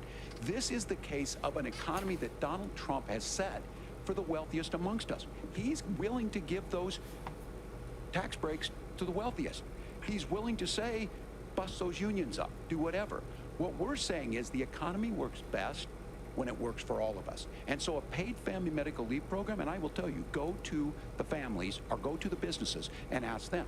As far as childcare on this, you have to take it at both the supply and the demand side. You can't expect the most important people in our lives to take either our children or our parents to get paid the least amount of money. And we have to make it easier for folks to be able to get into that business and then to make sure that folks are able to pay for that. We were able to do it in Minnesota, and I'm still telling you this. We were listed as the best state. We're still in crisis on this. A federal program of paid family and medical leave and help with this will enhance our workforce, enhance our families, and make it easier to have the children that you want. Governor, your time is up. Senator, do you support But I wish a he said a national paid leave length of program? time And if so, for that people how would get long paid should leave. employers be mandated to pay their employees while they are home Pretty much taking like, care it's of their negotiable, newborn? You have and 2 it's like, minutes. Yeah, well, first of all, Margaret, No. my Republican colleagues and some Democrats, too, have worked on this issue, and I think there is a bipartisan solution here because a lot of us care about he likes this that word, issue. bipartisan. Look, I speak from this very personally because I'm married to a beautiful woman who's an incredible mother to our 3 beautiful kids, but is also a very, very brilliant corporate litigator, and I'm so proud of her. But being a working mom, even for somebody with all of the advantages of my wife, is extraordinarily difficult. And it's not just difficult from a policy perspective. She actually had access to paid family leave because she worked for a bigger company. But the cultural pressure on young families and especially young women I think makes it really hard for people to choose the family model they want. A lot of young women would like to go back to work immediately. Some would like to spend a little time home with the kids. Some would like to spend longer at home with the kids. We should have a family care model that makes choice possible. And I think this is a very important substantive difference between Donald Trump and Kamala Harris's approach. I mean, look, if you look at the federal programs that we have that support paid family leave right now, the Community Development Block Grant, and there's another block grant program that spends a lot of money from the federal government. These programs only go to one kind of child care model. Let's say you'd like your church maybe to help you out with child care. Maybe you live in a rural area or an urban area and you'd like to get together with families in your neighborhood to provide child care in the way that makes the most sense. You don't get access to any of these federal monies. We want to promote choice in how we deliver family care and how we promote child care, because look, it is unacceptable. And, you know, of course, Tim and I have been on the campaign trail a lot the past 7 or 8 weeks. And one of the biggest complaints I hear from young families is people who feel like they don't have options, like they're choosing between going to work or taking care for their kids. That is an incredible burden to put on American families. We're the only country that does it. I think we could do a heck of a lot better. Senator, thank you. You have also said, Senator Vance, many things about the American family. The Federal Reserve says parents will spend nearly as much on child care as they do on housing each month. So I want to get your thoughts on this. President Trump recently said, as much as child care is talked about as being expensive, it's relatively speaking not very expensive compared to the kinds of numbers we'll be taking in. Is President Trump committed to the $5,000 per child tax credit that you have described? You have 1 minute. Well, what President Trump said, Margaret, I just want to defend my running mate here a little bit, is that we're going to be taking in a lot of money by penalizing companies for shipping jobs overseas and penalizing countries who employ slave laborers and then ship their products back into our country and undercut the wages of American workers. It's the heart of the Donald Trump economic plan. Cut taxes for American workers and American families. Cut taxes for businesses that are hiring and building companies in the United States of America, but penalize companies and countries that are shipping jobs overseas. That's the heart of the economic proposal. And I think what President Trump is saying is that when we bring in this additional revenue with higher economic growth, we're going to be able to provide paid family leave, child care options that are viable and workable for a lot of American families. Can you clarify how that will solve the child care shortage? Well, because as Tim said, a lot of the child care shortage is we just don't have enough resources going into the multiple people who could be providing family care options. And we're going to have to, unfortunately, look, we're going to have to spend more money. We're going to have to induce more people to want to provide child care options for American families, because the reason it's so expensive right now is because you've got way too few people providing this very essential service. Thank you, Senator. Governor Walz, I didn't really like that. Your ticket also has some child care tax credit proposals. Do you think Congress will agree to the $6,000 credit for newborns and $3,000 credit for children over the age of 6, as your campaign has promised? Is that realistic? Well, if these members of Congress are listening to anybody, I can tell you, and this is the biggest issue. Everybody listening tonight knows. I mean, I'm sure they were shocked to hear it's not that expensive. And let's be clear, whether it's $5,000 or $6,000, that plays you about 3 or 4 months. Let's be clear of where we're at on this. It's because we got out of an imbalance on this. We thought we were going to get by not paying people. I don't think Senator Vance and I are that far apart. I'm not opposed to what he's talking about on options. We've done scholarships types of things. I think we need to be open to making the case. But the issue here is, the question you asked is, you're not going to pay for it with these tariffs. That's just adding another $4,000 on the family and taking less. So not only do they not get the money to pay for that, they're $4,000 in the hole. That's Wharton School. That's his alma mater. And so I think the issue here is, if those members of Congress, I can't believe they're not. When I go to businesses, sure, they'll talk about taxes sometime, but they will lead with child care and they will lead with housing, because we know the problem is, especially in a state like Minnesota, we need more workers because our economy's growing, but we need the workforce. Governor, thank you. We need to move on. Nora? Let's talk about the state of democracy, the top issue for Americans after the economy and inflation. After the 2020 election, President Trump's campaign and others filed 62 lawsuits contesting the results. Judges, including those appointed by President Trump and other Republican presidents, looked at the evidence and said there was no widespread fraud. The governors of every state in the nation Republicans and Democrats certified the 2020 election results and sent a legal slate of electors to Congress for January 6th. Senator Vance, you have said you would not have certified the last presidential election and would have asked the states to submit alternative electors. That has been called unconstitutional and illegal. Would you again seek to challenge this year's election results, even if every governor certifies the results? I'll give you 2 minutes. Well, Nora, first of all, I think that we're focused on the future. We need to figure out how to solve the inflation crisis caused by Kamala Harris's policies, make housing affordable, make groceries affordable, and that's what we're focused on. But I want to answer your question because you did ask it. Duh. What President Trump has said is that there were problems in 2020, and my own belief is that we should fight about those issues, debate those issues peacefully in the public square, and that's all I've said, and that's all that Donald Trump has said. Remember, he said that on January the 6th, the protesters ought to protest peacefully. And on January the 20th, what happened? Joe Biden became the president, Donald Trump left the White House, and now, of course, unfortunately, we have all of the negative policies that have come from the Harris-Biden administration. I believe that we actually do have a threat to democracy in this country, but unfortunately, it's not the threat to democracy that Kamala Harris and Tim Walz want to talk about. It is the threat of censorship. It's Americans casting aside lifelong friendships because of disagreements over politics. It's big technology companies silencing their fellow citizens. And it's Kamala Harris saying that rather than debate and persuade her fellow Americans, she'd like to censor people who engage in misinformation. I think that is a much bigger threat to democracy than anything that we've seen in this country in the last 4 years, in the last He's not really 4 answering years. the question, Now, but I'm really okay. proud, especially given that I was raised by two lifelong blue-collar Democrats, to have the endorsement of Bobby Kennedy Jr. and Tulsi Gabbard, lifelong leaders in the Democratic coalition. And of course, they don't agree with me and Donald Trump on every issue. We don't have to agree on every issue, but we're united behind a basic American First Amendment principle that we ought to debate our differences. Boy, We ought it's to argue spitting. about them. We ought to try to persuade our fellow Americans. Not in Kamala a good Harris way. is engaged in censorship at an industrial scale. She did it during COVID. She's done it over a number of other issues, and that to me is a much bigger threat to democracy than what Donald Trump said when he said that protesters should peacefully protest on January the 6th. Governor?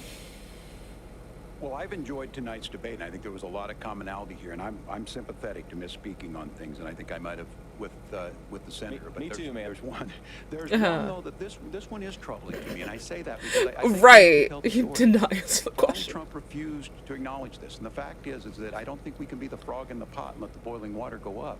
He was very clear. I mean, he lost Sounds his like an election. old people and term he said he or did. phrase. 140 police officers were beaten at the Capitol that day, some with the American flag, several later died. And it wasn't just in there. In Minnesota, a group gathered on the state capitol grounds in St. Paul and said, we're marching to the governor's residence and there may be casualties. The only person there was my son and his dog, who was rushed out crying by state police. That issue, and Mike Pence standing there as they were chanting, hang Mike Pence. Mike Pence made the right decision. So, Senator, it was adjudicated over and over and over. I worked with kids long enough to know, and I said as a football coach, sometimes you really want to win, but the democracy is bigger than winning an election. You shake hands, and then you try and do everything you can to help the other side win. That's what was at stake here. Now, the thing I'm most concerned about is the idea that imprisoning your political opponents, already laying the groundwork for people not accepting this. And a president's words matter. A president's words matter. People hear that. So I think this issue of settling our differences at the ballot box, shaking hands when we lose, being honest about it, but to deny what happened on January 6th, the first time in American history that a president or anyone tried to overturn a fair election and the peaceful transfer of power. And here we are 4 years later in the same boat. I will tell you this, that when this is over, we need to shake hands this election, and the winner needs to be the winner. This has got to stop. It's tearing our country apart. Fair. Margaret? Senator Vance, did you want to respond to that? Yeah, well, look, Tim, first of all, It's really rich. I don't know why I thought he was gonna be like, Democratic all right, look, leaders to Timmy. say that Donald Trump is a unique threat to democracy when he peacefully gave over power on January the 20th, as we have done for 250 years in this country.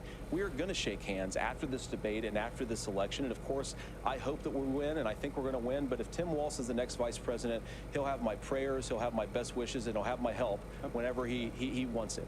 But we have to remember that for years in this country, Democrats protested the results of elections.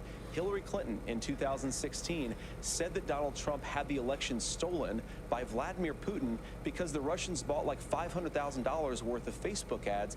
This has been going on for a long time.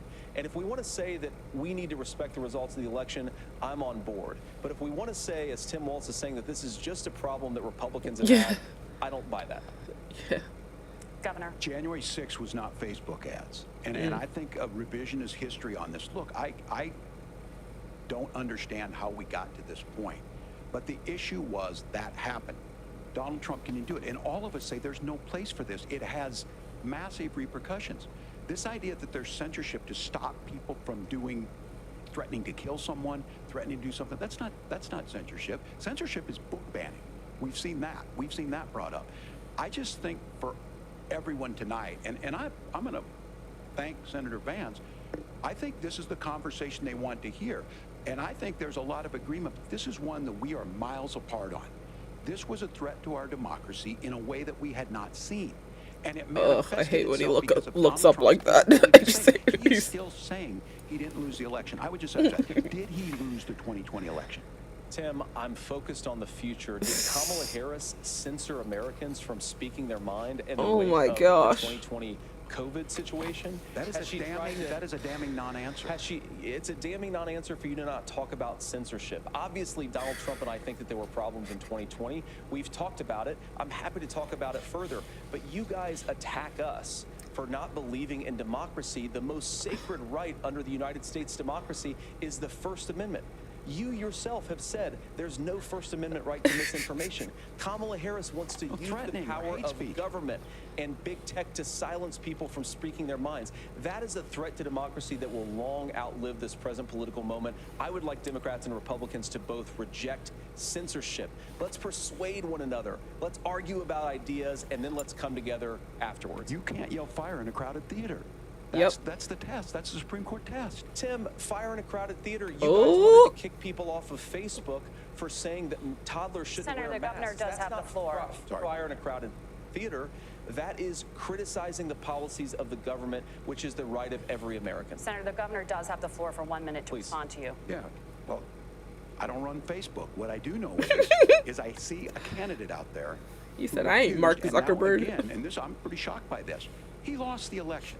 This is not a debate. It's not anything anywhere other than in Donald Trump's world. So look, when Mike Pence made that decision to certify that election, that's why Mike Pence isn't on this stage.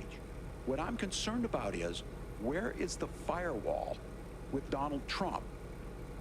Where is the firewall if he knows he could do anything, including taking an election, and his vice president's not going to stand to it? That's what we're asking you, America. Will you stand up? Will you keep your oath of office, even if the president doesn't? And I think Kamala Harris would agree. She wouldn't have picked me if she didn't think I would do that, because of course that's what we would do. So America, I think you've got a really clear choice on this election of who's going to honor that democracy and who's going to honor Donald Trump. Governor, your time is up. Thank you, gentlemen. We will be right back with both of our candidates. The CBS News Vice Presidential debate continues.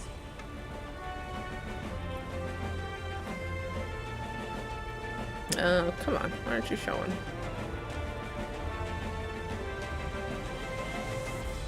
Okay, does it not want to show the image? There we go.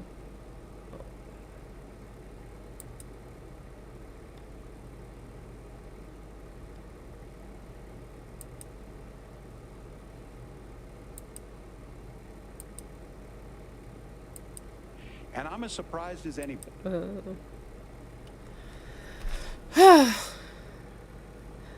Gosh. Welcome back to the CBS News vice presidential debate. It is now time for the closing statement. Senator Vance won the virtual coin toss and elected to go last. So, Governor Walz, you are first. You have 2 minutes. Well, thank you, Senator Vance. Thank you to CBS News. And most importantly, Thank you, thank America. you to all of you. If you're still up and the folks who miss Dancing with Our Stars, I appreciate it. But look, That's sport crazy. Democracy matters. It matters that you're here. And I'm as surprised as anybody of this coalition that Kamala Harris has built, from Bernie Sanders to Dick Cheney to Taylor Swift, and a whole bunch of folks in between. Not there. the Swifties And feeling they don't all validated. agree on everything, but they are truly optimistic people. They believe in a positive future of this country and one where our politics can be better than it is. And I have to tell you, that better than it is the sense of optimism that there can be an opportunity economy that works for everyone, not just to get by, but to get ahead. And the idea that freedom really means something. Not the freedom of government to be in your bedroom or exam room, but the freedom for you to make choices about yourself. Now look, we all know who Donald Trump is. He's told us, and as Maya Angelou said, believe him when he told you that. His first inaugural address talked about American carnage. And then he spent 4 years trying to maybe do that. Senator Vance tonight made it clear he will stand with Donald Trump's agenda. He will continue to push down that road. Excuse me. You're excused. Kamala Harris gives us a different option. Now, I'll have to tell you, I'm going to be careful about the quotes, but there's one that Senator Vance said that does resonate with me. He said, Donald Trump makes the people I care about afraid. A lot of America feels that way. We don't need to be afraid. Franklin Roosevelt was right. All we have to fear is fear itself. Kamala Harris is bringing us a new way forward. She's bringing us a politics of joy. She's bringing real solutions for the middle class, and she's centering you at the heart of that. All the while asking everyone, join this movement, make your voices heard. Let's look for a new day where everybody gets that opportunity and everybody gets a chance to thrive. I humbly ask for your vote on November 5th for Kamala Harris. Governor Walz, thank you. I like. Senator Vance, your closing statement. Well, I want to thank Governor Walz, you folks at CBS, and of course the American people for tuning in this evening. And one of the issues we didn't talk about was energy. And I remember when I was being raised by my grandmother, when she didn't have enough money to turn on the heat some nights because Ohio gets pretty cold at night and because money was often very tight. And I believe, as a person who wants to be your next vice president, that we are a rich and prosperous enough country where every American, whether they're rich or poor, ought to be able to turn on their heat in the middle of a cold winter night. That's gotten more difficult thanks to Kamala Harris's energy policies. I believe that whether you're rich or poor, you ought to be able to afford a nice meal for your family. That's gotten harder because of Kamala Harris's policies. I believe that whether you're rich or poor, you ought to be able to afford to buy a house. You ought to be able to live in safe neighborhoods. You ought to not have your communities flooded with fentanyl. And that too has gotten harder with Kamala because of Kamala Harris's policies.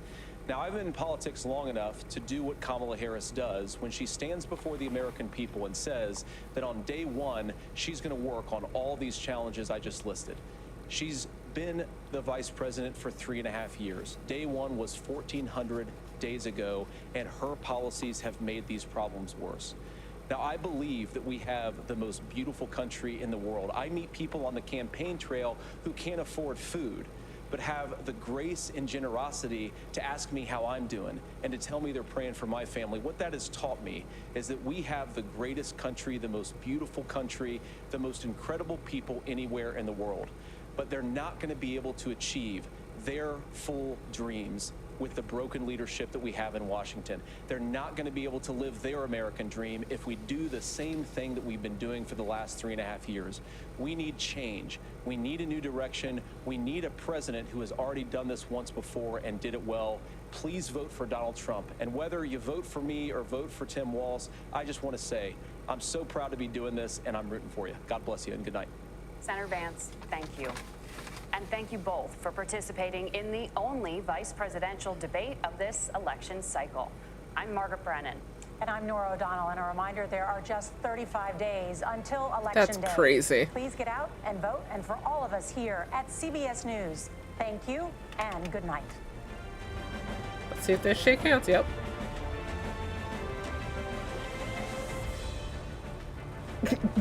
Keeps touching each other.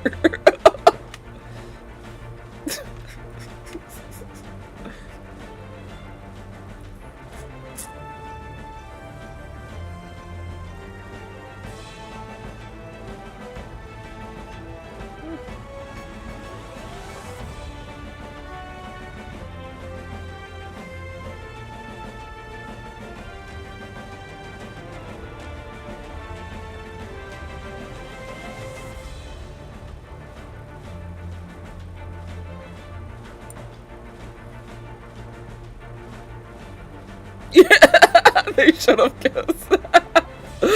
Like, are you two flirting?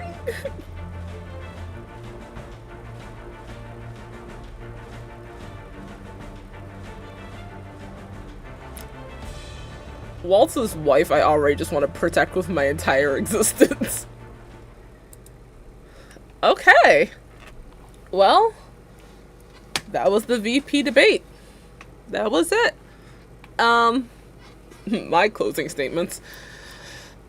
I definitely felt calmer watching this VP debate than I was watching both presidential debates so far.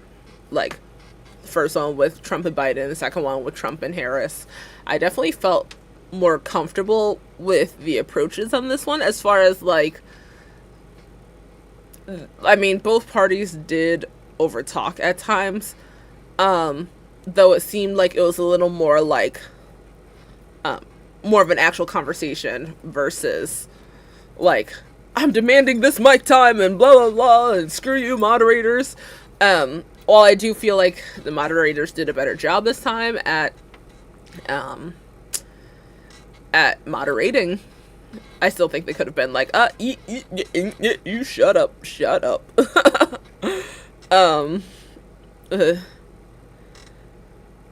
Yes, I agree with you. No, it was much more articulate, and even though, like, there were things on, like, both people's side, of course, one more than the other, certain things that I was a little like, about, at least I felt like for the most part, I could hear what was being said and understand what was being said, because I could also determine, like, wait a minute, you didn't answer the question. Like, I'll give JD Vance props at the fact that he does speak way better than Trump. And that's sad considering the fact that I don't even like how JD Vance speaks. But, like, I give him respect for being able to, for the most part, present his stance a little bit more maturely and less senile than Trump. There are so many times with Tim Walz that I just wanted to give him a hug. Like, I just really want to be like, and Dad, you doing well? Like, wait, let me see how old JD Vance is. Let me see.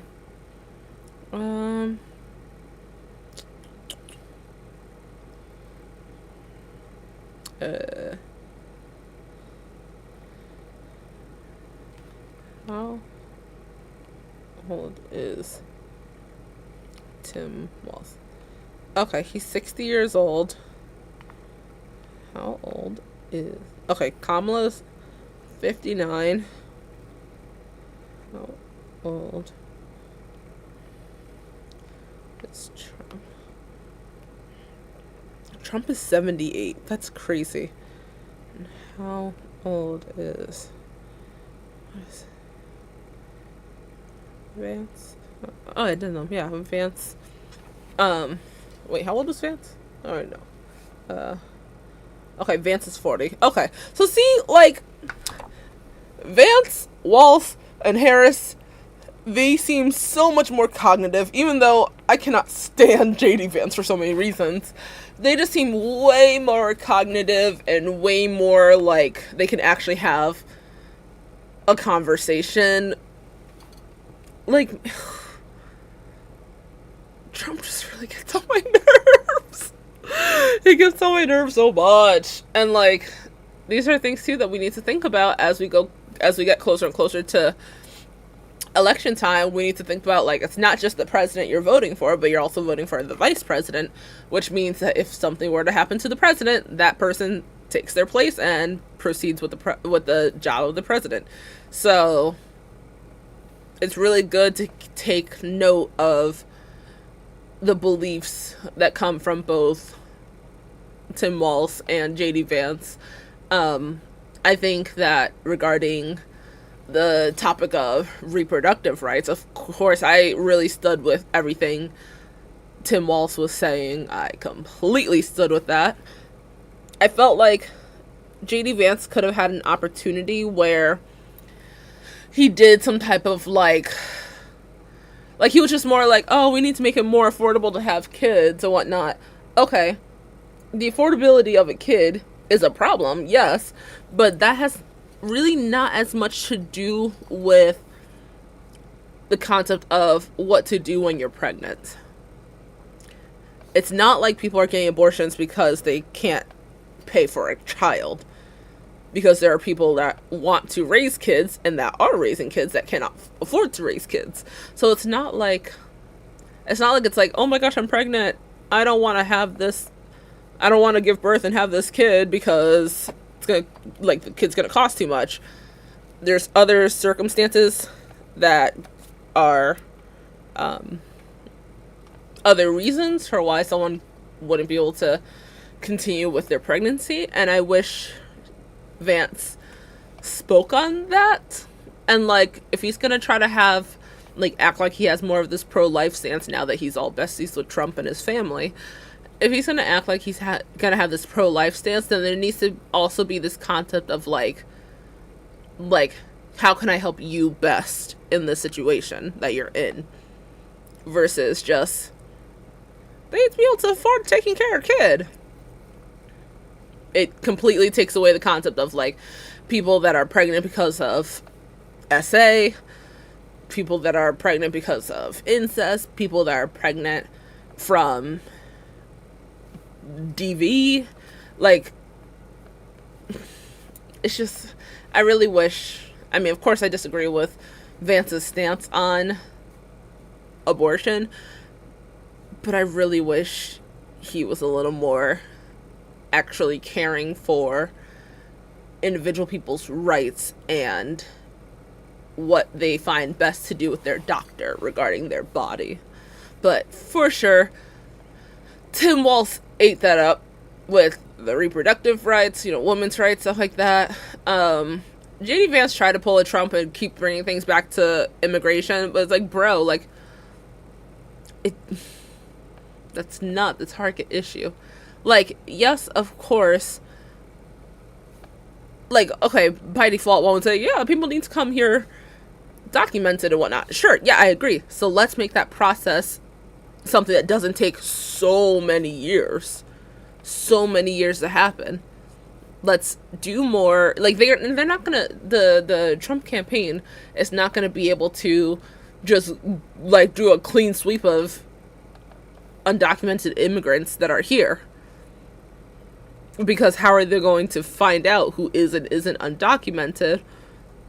And how are they going to come about with that assumption? I think that can get real racial real quick. Because people like to just think about people from Mexico when it's like the concept of undocumented immigration isn't just a Mexico thing. Like, maybe if someone is over here and they're not harming anyone and they want to work, they want to provide for their family, they want to be a productive member of society, and, they're not in a position where they're committing crimes and causing harm to people, then how about we make sure that they get their citizenship properly and effectively without it taking so long? And at that point, like, they're seen as criminals. Like, it's just, the topic gets so messy. Sorry. Kitty's over here just doing weird stuff. There's so many things that I wish were better approached. There's so many things that, like, I don't know. This type of debate today definitely brought me back to when I would watch debates growing up. The clearest one that I have was, like, Obama and Romney and Obama and McCain. And this definitely brought me back to that type of mindset of, like, wow, opposing views can actually converse with one another. That's how debates should be. It shouldn't be, I have concepts of a plan and, everyone just talking over each other. And then it's like, I don't know. You guys hear me say it before, and I'm going to say it again for as long as I'm showing my face to the world. Whoever's at the podium, whether president, vice president, etc., has an obligation to should show 100% respect for the moderators and for the company that they're being brought onto, regardless of if they agree or not with the company itself or the moderators, whatever. They have an obligation to. They were invited to that podium in that company's stage. They have an obligation to follow the rules. And if your opponent isn't following the rules, then that is your time to show, I'm going to extra follow the rules because of how much I respect the space and the time that you guys committed to make sure I'm here. You guys are giving up your night with your family to be here with me and let me have a say. Like, thank you. It's just there's so many things that I wish would have been done differently between the presidential and vice presidential debate. But I guess who cares now, because it's all over, and at this point it's all about just getting out there and vote. I'm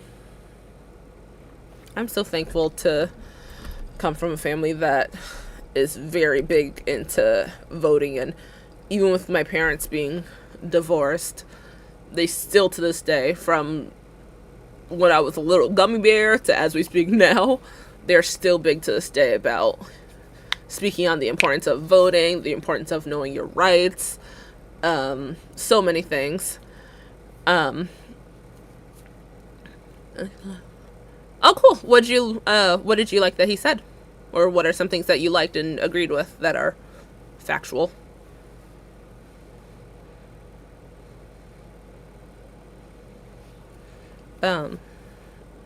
Yeah, I really am happy that I come from a family that is very big in education and, like I said, knowing our rights and, having, acting upon your voice and being respectful about it, but like using your voice and knowing your rights and voting. It's made me so happy growing up and going to the polls with my family,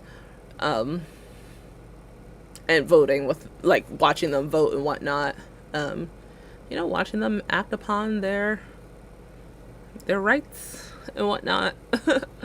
So, I mean, this debate, again, I definitely felt more a sense of slight peace than I did with either presidential debate. I think both presidential debate. I don't want to talk too much about the debate between Biden and Trump, because quite frankly, whether we love it or hate it, that one is irrelevant at this point because Biden's not running for president. So it makes no sense to talk about Biden stuff when at the end of the day it's not about Biden. So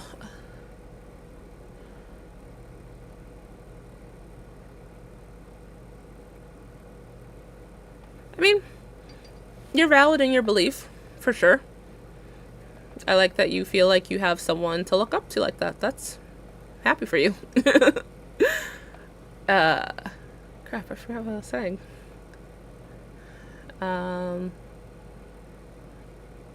Gosh, I forgot what I was saying. Oh, yeah. Yeah, so this one definitely, I felt, went better overall in comparison to the presidential one between Trump and Harris, which is sad to say because, like, not to say like, oh, the VPs should have done worse than the presidents. No, they both should be, all four people should be acting like actual grown adults.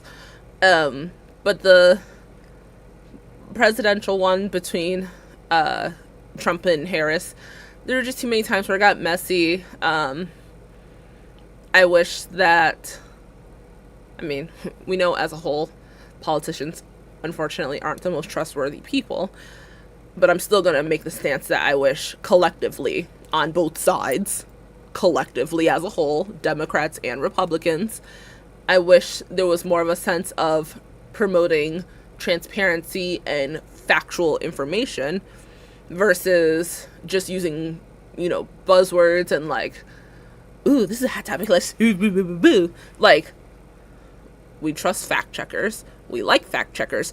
They are important for the society, for both sides, because transparency in politics should be one of our priorities. And I don't think it's always as consistently acted upon in both parties. And that makes me upset because, we shouldn't be, like, which one is better? Following a lie that sounds pretty or following a truth that sounds ugly? Like, either way, a truth is always going to be more grand and more fact than a lie. So I do always wish that they spoke more on, like, collectively, not just Trump, just Harris, just Vance, just Walz. I wish it was more of a stance of that type of things.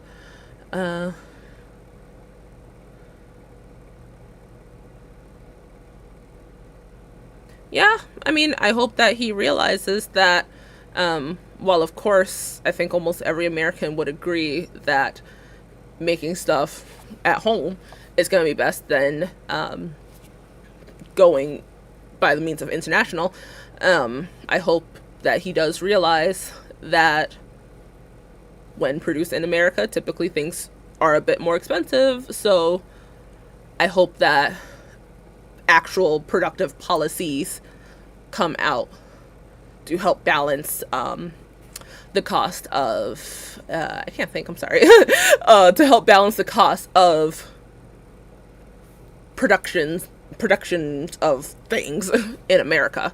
I'm not saying that it's a good thing that things are cheaper overseas. No, I would rather things be sourced right at home.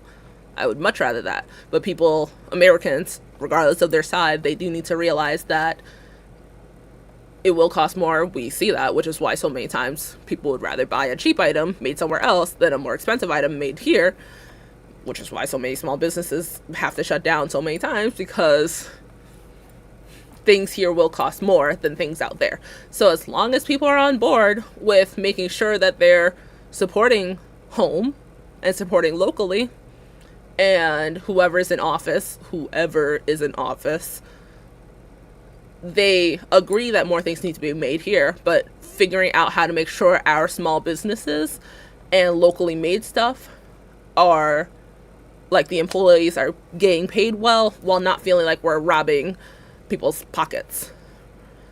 What are my thoughts on the debate? I mean, I've said a lot of thoughts once it ended. So I'm not sure what specifically you're referring to, because I've spoken on a lot of stuff. I mean, one of the things I've repeated is that I respect that it was more articulate and easier to listen to versus the presidential debate. But I don't know what specifically you're speaking on, so I would love clarity on that. Please. So yeah, I'm happy that not necessarily directly relating to the VP debate tonight, but the political union group that I'm in at my college, I'm happy that we're going to be hosting voter registration booths next week and the week after. I'm excited because I'm going to be at one of the booths on Tuesday, helping people make sure that they're registered to vote, helping them process, like, how to go about voting, helping them out with that, and etc. It makes me so happy. I feel like it's a way of giving back to the community without them feeling like, oh, I should already know this. Too many times I feel like people make it seem like to other people, like, why don't you already know this? Yeah. At the end of the day, if someone doesn't know something, they don't know something. So how about we properly educate them and give them respect?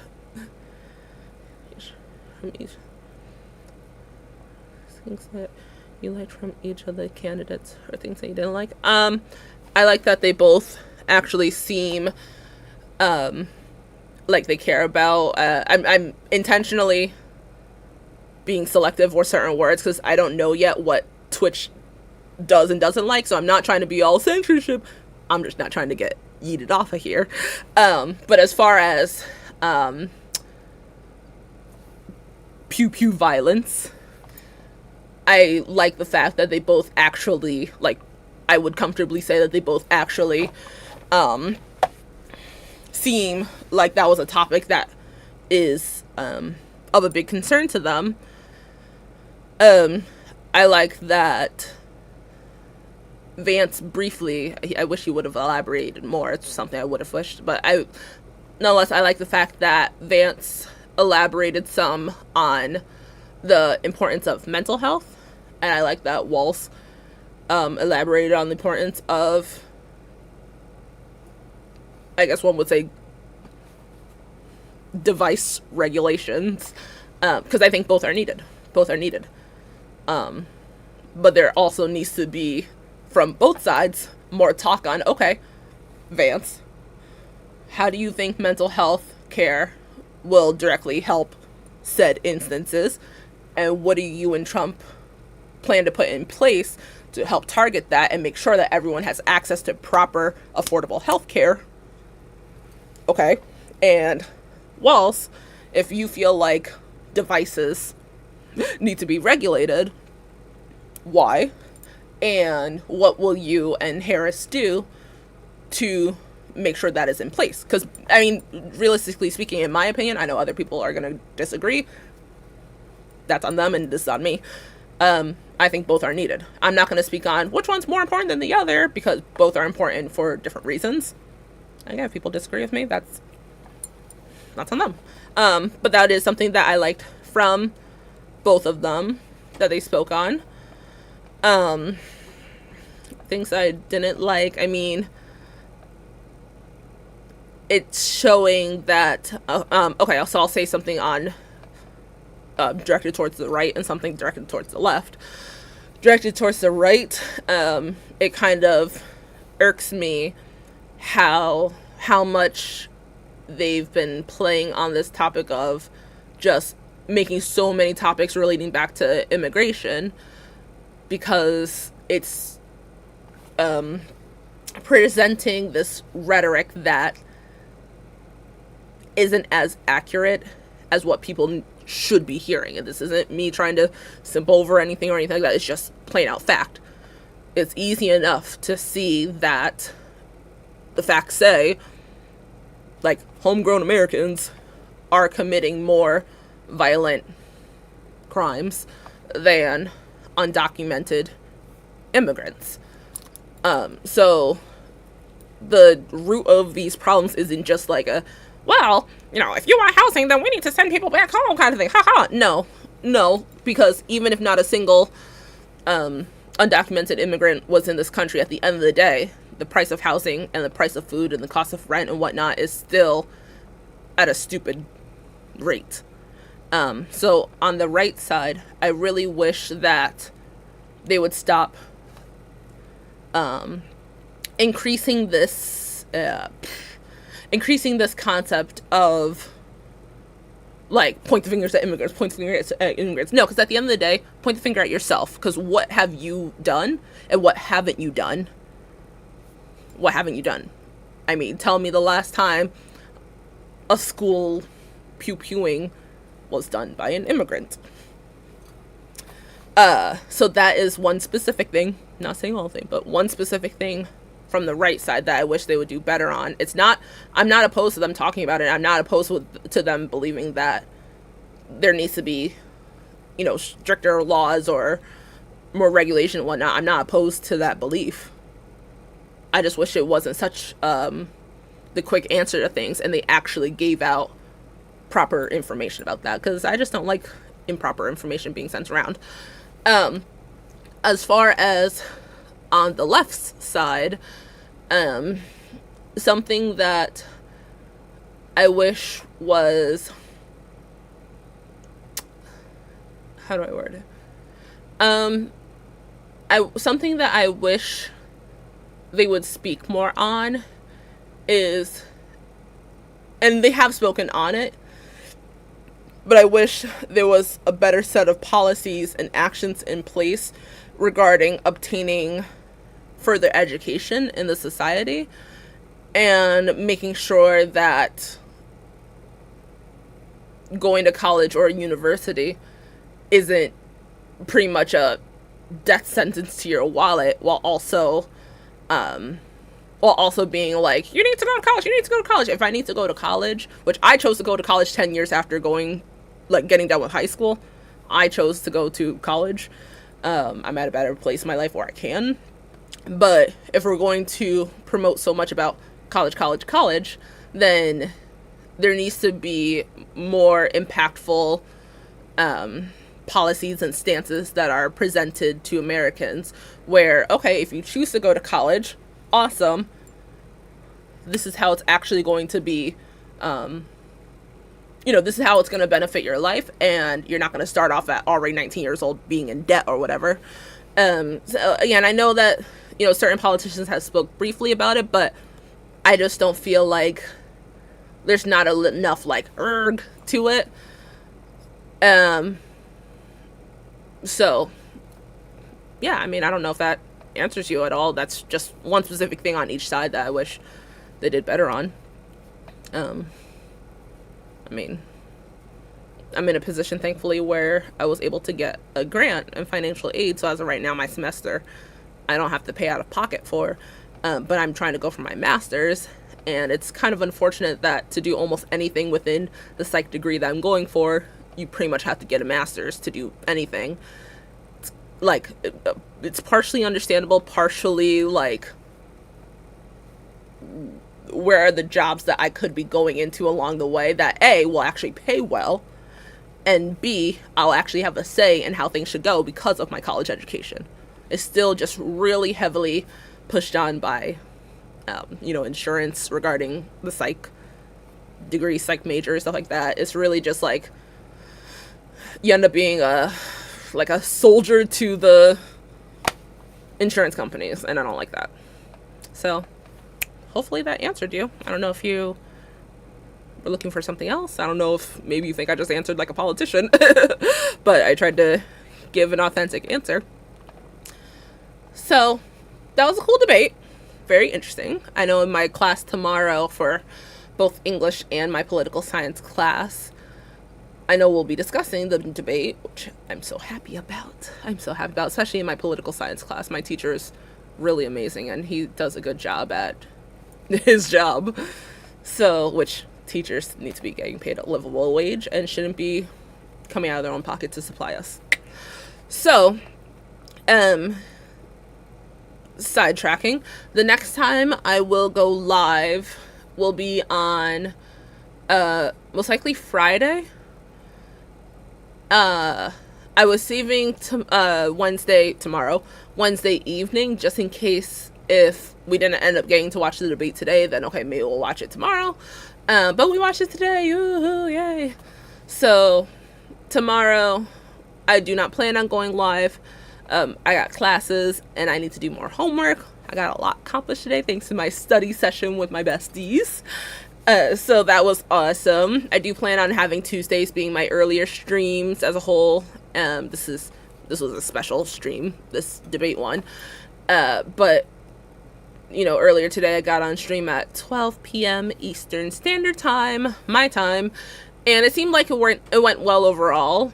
It was a nice little study session, nice little chat session, nice little, hey, let's bond and get to know each other kind of thing. Because I don't always want it to be something where everyone's coming on just to talk about me kind of thing.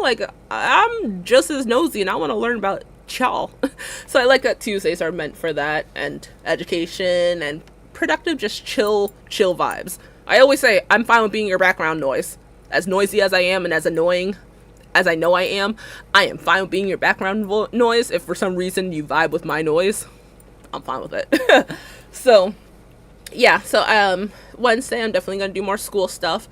Thursday I do have work, which Friday and Saturday and Sunday, because I work Thursdays through Sundays, I do have work as well, but I wanted to come back on live Friday, so I did update my schedule on my Twitch, on my profile. I need to update it in the about me area, but as far as the little banner thing, it does show an updated schedule, to which it does show that I am on live Sundays, Tuesdays, Fridays, and I think Saturdays. Yeah, Fridays and Saturdays.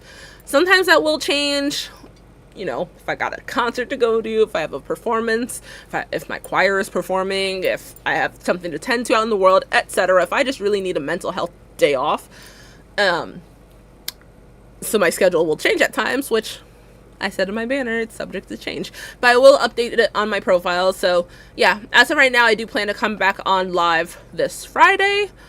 I do know tomorrow is a new moon, so I'm going to be doing some energy stuff with that. And I will say our good old affirmation for this week before closing things out. Our affirmation for the week says, and I am reading this one every time I'm on live for this week. It says, I nourish my body and my mind. On the back, it says, exercise for the mind. Exercise is not only good for our physical health, but our mental health too. Exercise releases endorphins, which make us feel positive by elevating mood, improving focus, and boosting creative thinking. Make time today for 30 minutes of exercise outside, perhaps at lunchtime or after you finish work. This might be as gentle as a walk or as energetic as a bike ride. You will feel the benefit of exercise in the outdoors. We love that. I like that affirmation. So, I thank everyone at any point in time for joining in. Unfortunately, YouTube was acting glitchy and did not update my header for this specific live. So I had to update it like halfway through the live, which sucked because I did update it before I started the live. But anyways, nonetheless, I am just so thankful of everyone that has that watched along the way, you know, whether behind the scenes or, you know, say something in the chat. I appreciate it. I appreciate being able to converse with people that are actually willing to hear other sides and talk. It's so important to be able to actually talk, and talk meaning listen to what someone is saying and not just you're waiting for them to stop talking so you can just say your next 2 cents. No, we actually have to have conversation. And I'm thankful that over time that has been a prominent thing that our community has acted upon. It does make me genuinely happy. I'm not saying everyone has to always like what I say, but if I'm showing respect to you, show it back. Otherwise, you don't have to be on here. So luckily myself and my mods are quick to give someone a good old blocking if disrespect is acted upon, because we don't do that here. So thank you all again for joining in. And yeah, I will see you all Thursday. And you know what? I know it's not a gaming night, but still, I'm going to give myself a good old hug. So I invite each and every one of you that are watching either currently or, oh my gosh, this stupid gnat, that's watching currently or watching in the future, whether you're watching this on TikTok, on Twitch, or on YouTube, or some other platform that might be created later on. I do force you to give yourself a good old hug. And while you are hugging yourself, if you are not a hugger, give yourself a little pat on the back or a little thumbs up, something that says to you, I love you. Make sure while you are hugging yourself, you are telling yourself, I am worth it. I am deserving of respect and love. I am the best me that I can be. And what do we want to say? I am happy. I am happy. Ooh, and make sure you tell yourself, I love you and you are worth it. Make sure you tell yourself that towards the end of your hug. Wow, I almost choked there. Towards the end of your hug, give yourself an extra tight squeeze. You are deserving of it. Woo! All right. Woo! So when we come back on Thursday, no, lies. When we come back on Friday, I do plan on doing more gameplay. Then again, though, actually, since I made a sim that's inspired by the full moon, I might make a sim inspired by the new moon, a sim in the tiny house. So we might plan for that, especially since tomorrow's a new moon. We might plan for that, okay? We're most likely gonna do that. So Friday